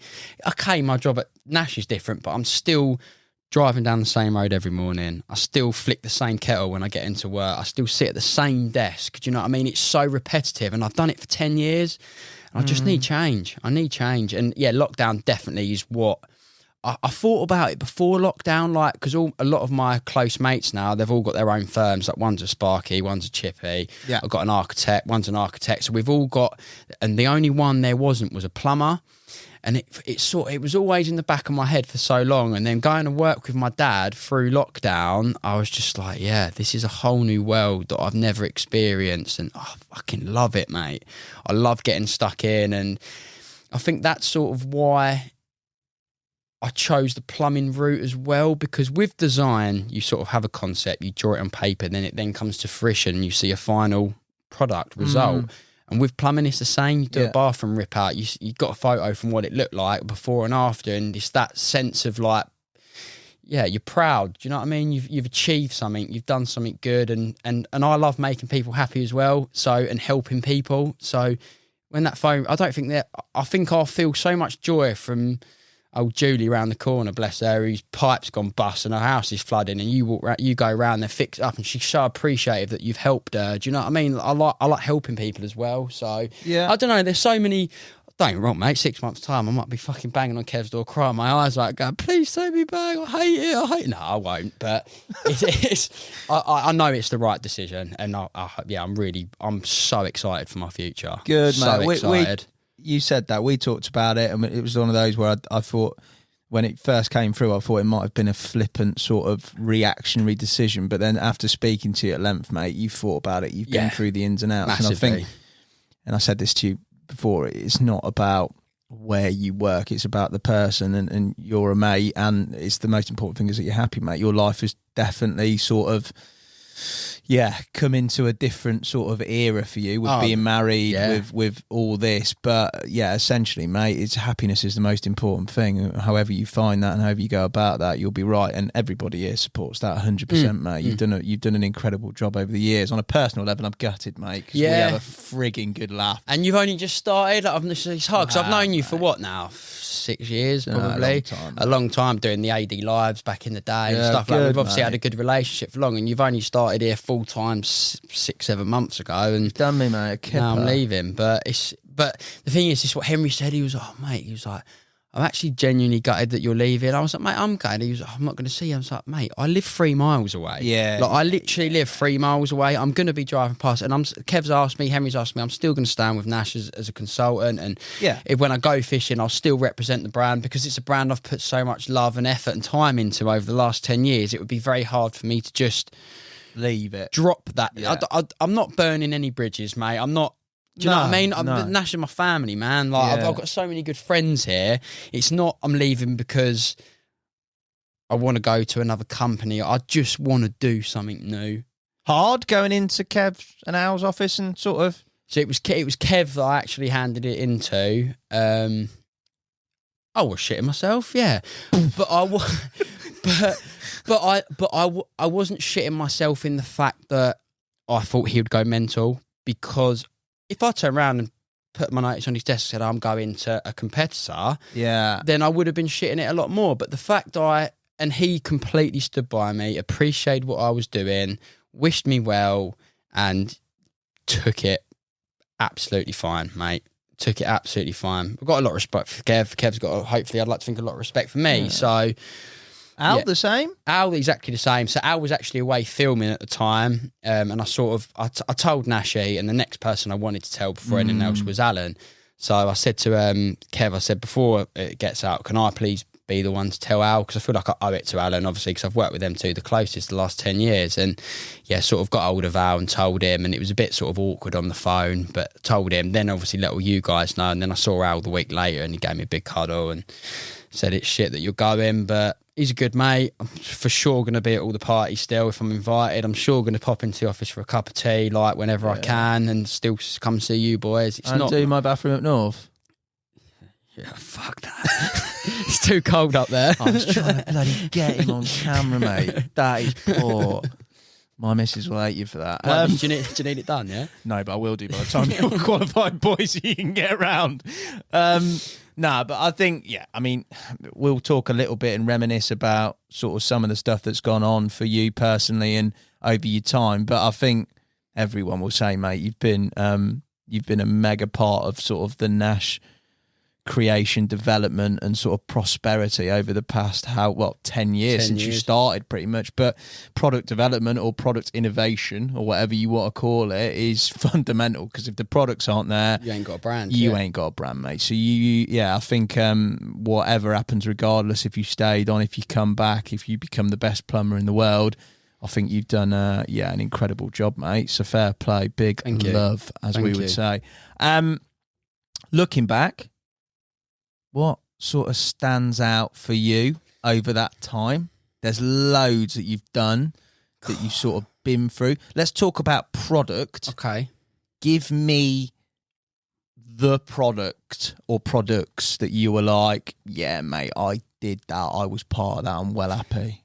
So this is the thing at Nash, and the thing I love, it's not sort of like, well, that's my idea. That's my idea. That was my idea. So basically, you did none of them. It's a group. I know. I can go through some of the things that I did do personally, but you tell me, mate. It's your like summary hurrah. One of the ones that I've really sort of am proud of, but it's not really massive. But I think the reason I'm most proud of it is because it was my first ever patent in my name. And that was the Zig Screw.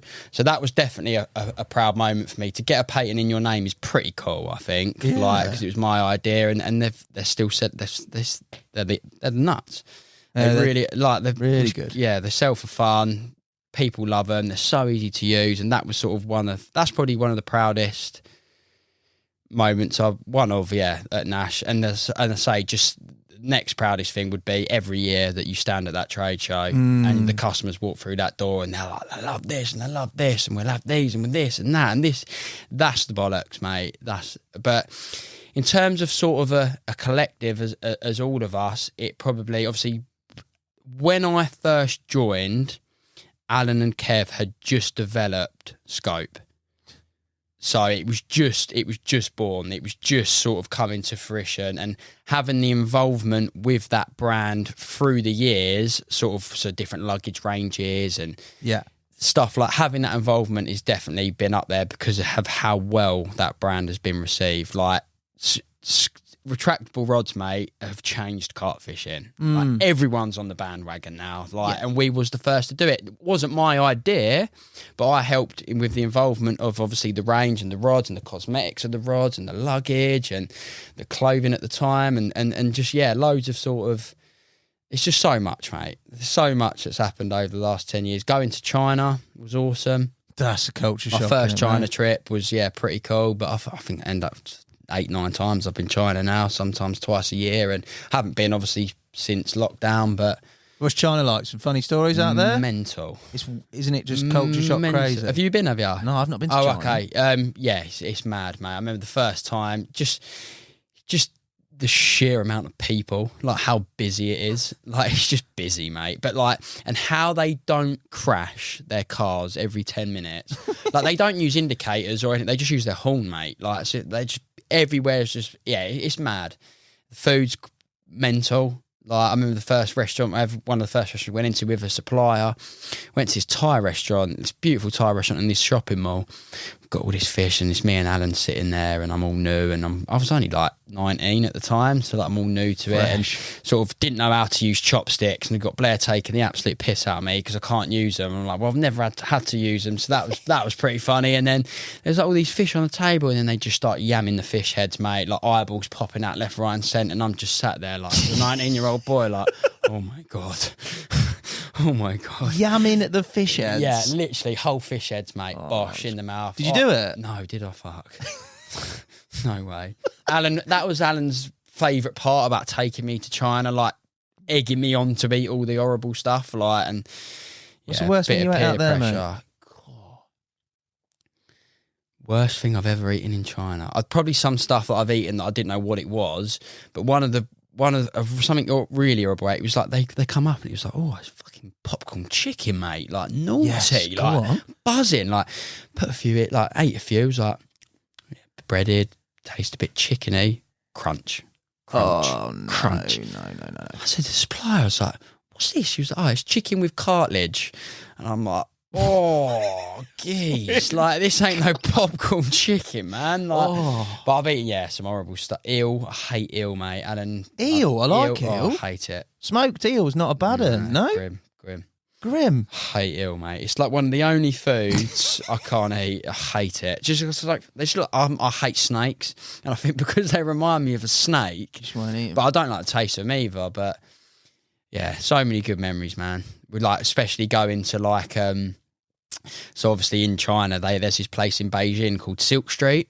And it's like the biggest copy market in the world. So then it's got like 8 floors, and like one floor's electronics, one's trainers, one's clothing, one's watches, one's TVs, like phones, you name it, like ridiculous.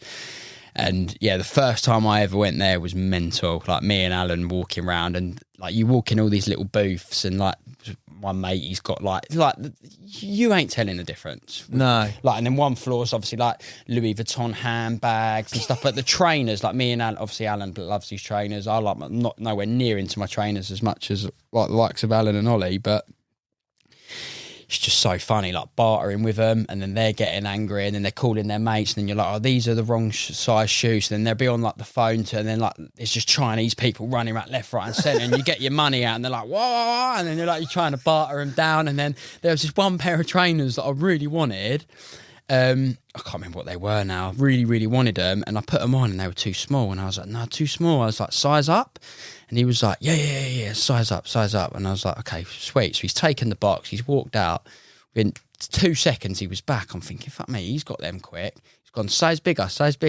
Put them on the floor. I've opened them. I'm just literally like, you've taken the inner soles out, mate. Like, what a boy. Yeah, just taking the inner soles out. Tried to tell me they were a bigger pair, but yeah, we had a lot of banter. When they're like chasing you around the mall, like to get, it was mental. I don't know if there's anything on YouTube. Type in Silk Street on YouTube or something. There might be, but it's mental. It's just booth after booth after booth with all these copies in them, mate. Like, you get a pair of Nike Air Max for like £5, mate, and like you ain't telling the difference. Ollie Davis has pride in telling me that they're freps. Like, Freps, I love that. But like I abuse trainers. Like, these are real. I paid whatever for these, and I've just absolutely hammered them, destroyed them. Yeah, I destroy all my trainers. Like, so I don't bother buying. Well, I say I've been China for 3 years now, so I haven't managed to get any fake trainers. But what do you reckon you'll miss the most about the job? Not necessarily like Nash, but the job itself. So much, mate. A lot. The banter. Definitely the banter with the boys. Like, we have great times, mate. And although I sort of backed away from it quite a bit the last year, but the filming, I love the filming, mate. You love it because you went off Insta. You went off. You said, I'm not involved in any filming projects. Well, this was when sort of, long story. Don't really want to go into it too much, but I needed to spend. Obviously, I started the plumbing thing, but I also needed to. I couldn't do plumbing, fishing, filming, and my work. Of course. So something had to give. So I decided to obviously come away from social media, come away from fishing for a few months, and just focus solely on my plumbing at the weekends, and then my job Monday to Friday. So I sort of had to pull away from the filming side. But that was what I like. Going on the socials with the boys, that is something I will dearly miss. And I'm gutted that I am going to miss out on the next upcoming social, which Dan, bless him, did still invite me on. Was more than welcome to go, but I can't, mate. You're going to be busy, I want to get stuck in, mate. Like, I've got such an addictive personality, and when I set myself, like I say, with the whole campaign thing, a goals, a target, or whatever, I've got sort of the next 5 years in my head. I've got it planned. Whether it happens, I'm going to do my, not just from a work point of view, but from just life, mate, a personal point of view, with obviously kids and houses and my job, and wanting to start my own business and things like that. I've got so much I want to do in the next 5 years. Mate. That's good. So it's like, but I couldn't go. But that I think that's one of the things I missed, mate. There's no better buzz, mate, than when you come to work on the Saturday or whatever. Bless Ollie, he always drives because I don't think he likes flying. So we come to the office on a Saturday. We load the van. Everything's been getting prepped for weeks. Everyone knows the feeling when you go on a big French trip, but when you're going there with the cameras and there's a lot of pressure. Like filming, everyone think, oh yeah, go fishing and film it. It's long, mate. It's long. Like because you see him feeding a float. No, don't cast out yet. I need to film this, and it's like. But they're eating float. No, you're not casting out. Like Dan's a work. Like, but I get it. You need to make the film. So, but yeah, going away for the trip, the social trips is I'm definitely going to miss that, and just filming in general, mate. I think as well. Like just the banter and I love the way when a story comes together when you're making a film. Like the best one was definitely the social too when we was in Austria, mate. Like, and we was on different lakes and Alan was struggling and then it all come good for him in the end with the big un and then we're sort of, I think we had over 3/4 of the lake stock in a week between me, Ollie and you Tom. Smashed it, yeah. And it was just, everything, the social side and You smashed Telliats, to be fair, on that social as well, didn't you? Yeah, that was good. That was good. Favourite capture? Over your time at Nash, you got to pick one. Go home and abroad, actually. Okay. Let's split that. Abroad, definitely my first 50 from Telliats, as it was just a mega car. And that was my first ever European trip as well. Like, was it? Yeah, going to Telliats. Never been fishing in Europe before. And I think I finished in 16, 17 fish that week. Like, that was awesome. And come out second from last in the draw. So I was a bit lucky, to be fair, to get there. The fish ended up where I was. But boated all over Kev's spots, didn't you? Yeah. That was bad. That was really bad. Moving on. Moving on. And UK, 100% Dozer, mate. Is it Dozer? Yeah, gotta be. Just because it's the longest I've ever. Yeah, either Dozer or my first 40. It's Dozer, 100%, mate. Just because of the sheer amount of effort and time that went into it. But I'm with you, mate. But first 40 was special. First 40 was really special, yeah. Let's talk the lads. You get loads of jip, I'm going to call it. Loads. Everyone gets loads of jip. Everyone here gets it, You've got to be able to give it, you've got to be able to take it. It's jungle rules, mate. Yeah. But you get a lot of stick from a certain contingent around your leaking eyes at times, mate. How much of these episodes are factual and how much of this is fabricated to make you look a bit of an emotional wreck? We'll put it this way. Not one person in this company has ever seen a drop leave my eye. So it's all bullshit. Is it though? It is. Surely, no, they weren't at the day of your wedding, were they? So they wouldn't have seen you cry at your wedding. Not one person in this company has seen me cry, mate. Did you not cry at Kev's office when he found out that you didn't know CAD and you told him that you did? That is... No, when I was crying in my Cinquecento. That's where it all started. But you did though, because I asked you that at the big one and you said that you did cry. Oh, you did? You did cry. You said you did cry. Why? I didn't. Did you not cry? No, I've never cried here at Nash. Trying to go out on a high is good. Yeah, Daniel, it all started from a lad called Loz Smart. Yeah. Who used to work here, and one day he was driving to the shop with Dan when Loz worked there. Dan had just started, and Loz sort of told him a story about Daryl Peck when I was in Angling Direct and I didn't sort his maggots out, and he just made up some mental story about I didn't dust off his maggots, and he said I had shit hair and I cried.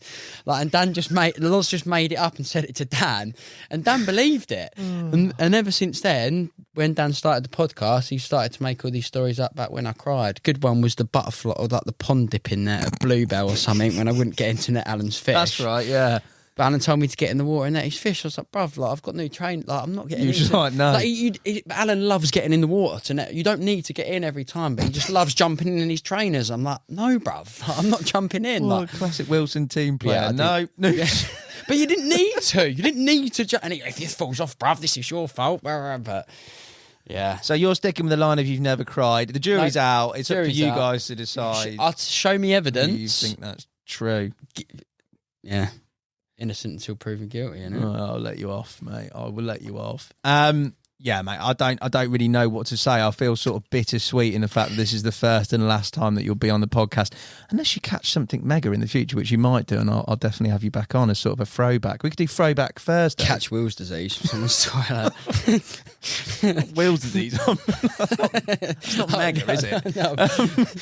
Yeah, you might do on a future campaign, mate. But I think everybody, Nash hardcore fans out there will know sort of, even just the media contribution you've done over the last 10 years, mate. You've been absolutely brilliant. You've got a lot to be proud of, and I think you'll definitely be missed. There's the dynamic Reedy in your place. Yeah, Reedy boy's taken it. And say, like, it's weird how he was the person that got me the interview for college when I first started. For him now to come back, because he left Nash 7 years ago, I think. He's going to do obviously Northern Angling show with COVID, this, that and the other. I think he's got invited to come back and he's taken the opportunity. And yeah, I've been sort of helping to train him up now for the last month.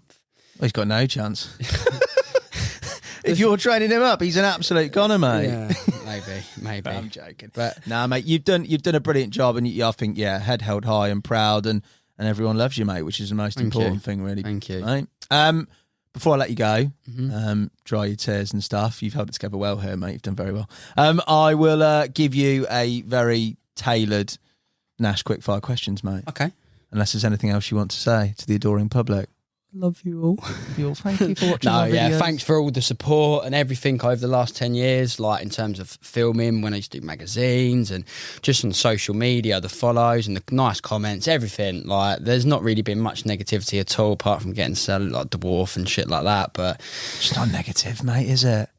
But hate has gone hate, mate. Like, and that's one thing I've always said. I genuinely don't care what people think of me. Like, I am who I am. Like, and I never or will change for anybody. Love it, Wilson. Genuine. So if you think I look like a dwarf, then all my... I know it was Tommy that got done for the forehead. Usually I get the 5 head comment. That's a good comment, isn't it? Forehead bigger than most gravel pits I fish. That's a great shout. I love some of the banter on there, mate. Somebody put on the podcast Hassan Cash's pasties. I was like, I do. I love it. Yeah. Hassan looks like Eddie Munster, mate. Oh, I love it. I love it when someone slags you off on social media because they're jealous, mate. They are genuinely jealous. 9 times out of 10. I like them because some of them are really quite funny. If they're funny, it's good. Yeah, because they're funny because they're so bad. That's what it is most of the time. Yeah. Hit me with the quick fires. Right, mate. come Hit on, me mate. With the quick fires. Right. 3 words to describe yourself. Oh, Jesus. Core Jesus. Happy. Funny. Yep. Loyal. Nice. Good 3 words. Fact check. Did Dan Yeomans actually stick a maggot up his bottom? Yes. No, he didn't. Oh, he's got... No, he didn't.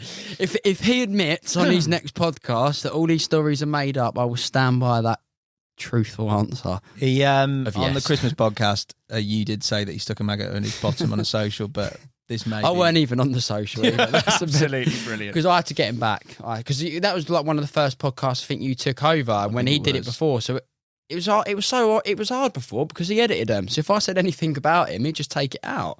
I was neutral. So I saw an open goal and I went for it when you took it over. Well played. What would you take? Surface caught 40-pounder or a 60-pounder off the bottom? Surface 40. Ooh, okay. Surface 100%, mate. Surface 40. Teliats or Cassian? Cassian, 100%. Just purely because it was the carp fishing mecca, ain't it? And I've never fished there and I fished Teliat, so... Fair. If you had to fight one member of Team Nash for a guaranteed win, who would it be?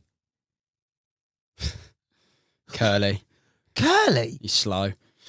Mate, if Curly hit you, mate, you would be... Yeah, but it'd be like that. Whoa. I'd be like... Yeah, okay, fair play. Curly, I'd fight Curly. God, yeah, I wouldn't get hit by Curly. Wait, if he does hit me, then I can run and he wouldn't catch me, so... The running thing's good, isn't it? Yeah. Nice. One superpower, what would Invisible. It be? What would you do? Go to Michelle Keegan's house and watch her get dressed. And teach her the values of angling. Show her how to play with a rod. Michelle, I've caught the big one from Golden Gate. Who's that? Yeah, be invisible, mate, 100%. Or read people's minds. Oh, reading people's minds would not be good. Do you not think? No. Why? Then you could see all the snakes and jog them on. Jog them on. Yeah. Right. Nah, invisible. Invisible. One product you wish you invented. What, fishing related? Or can it be a product of any... You go big, mate, there. I've not specified fishing or not. If you want to go through my thought process on this question, it was you invent products, so I thought, what product would you like to have invented? God, I don't know, mate. I honestly don't know. This is a good podcast. What product do I wish that I invented? Bed chair? Nice. I honestly don't know. That's throwing me that. Don't know. There's not something... There is a few products you look at and you think, oh, fucking hell, that was like... Yeah? That was simple. Like, why didn't I think of that? But... I don't know. I honestly don't. Bed chair, probably, because you couldn't do a night without one. I don't know. Nice. It's an edge, isn't it? You can't fish properly without a bed. Well, you could lay on the deck, but it wouldn't be very comfortable. Proudest moment at Nash? Probably getting my first patent. Maybe name. Possibly in my name. Or proud is when you stand there at the trade show and everyone comes in. Yeah, that's hard. First thing you think of when I say Nash? Home. Oh, nice. Nice. 3 famous people for a fishing session. Who are you picking? Dead or alive? Yeah, you can have them open season on these. Adam Pennin. Penners. Adam Pennin. Lovely bloke. Martin Bowler. Oh, yeah, what an angler. And Terry Earn. Oh, that's Carp, mate, isn't Yeah, it? they'd be the three. I say dead or alive, they're all alive, aren't they? But yeah, they'd be the three.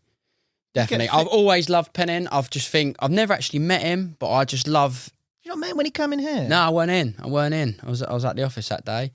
But yeah, I'd love to go fish with him. I've followed him Pennin since I was young. Do you know what I mean? Beautiful and I think man, he's mate. just got such a don't give a fuck attitude as well, which I love. Just an intelligent, lovely bloke. Intelligent bloke, incredible angler. Catches everything, and obviously Martin Bowler, just because of the all-round, you put him anywhere and he'll catch carp, anything. Yeah, catch anything. Followed him for years, and then obviously the classic Terry Earn, one of the first carp anglers you follow. The goat. Good 3 there. Good 3. Last question. Go on. Date night with the missus, crying over a good rom-com, or hit the lake on the end of a southwesterly pressure drop. Lake. Yeah, 100%. I will watch my own Sorry, rom-com. Frankie. I will watch my own rom-com DVD and cry at the lake, boy. Yeah. That is the way to do it. Yeah. Mike Wilson, you're a legend, mate. I'm going to miss you. The public will miss you. I will definitely see you again, mate. Thank you so much for coming on. Thank you so much for your time. Thank you all for listening and watching. I hope you've not burst into tears at the news of Wilson going. Mate, I don't know what to say, but I love you, mate, and all the best for the future. Thank you very much. Big love, mate.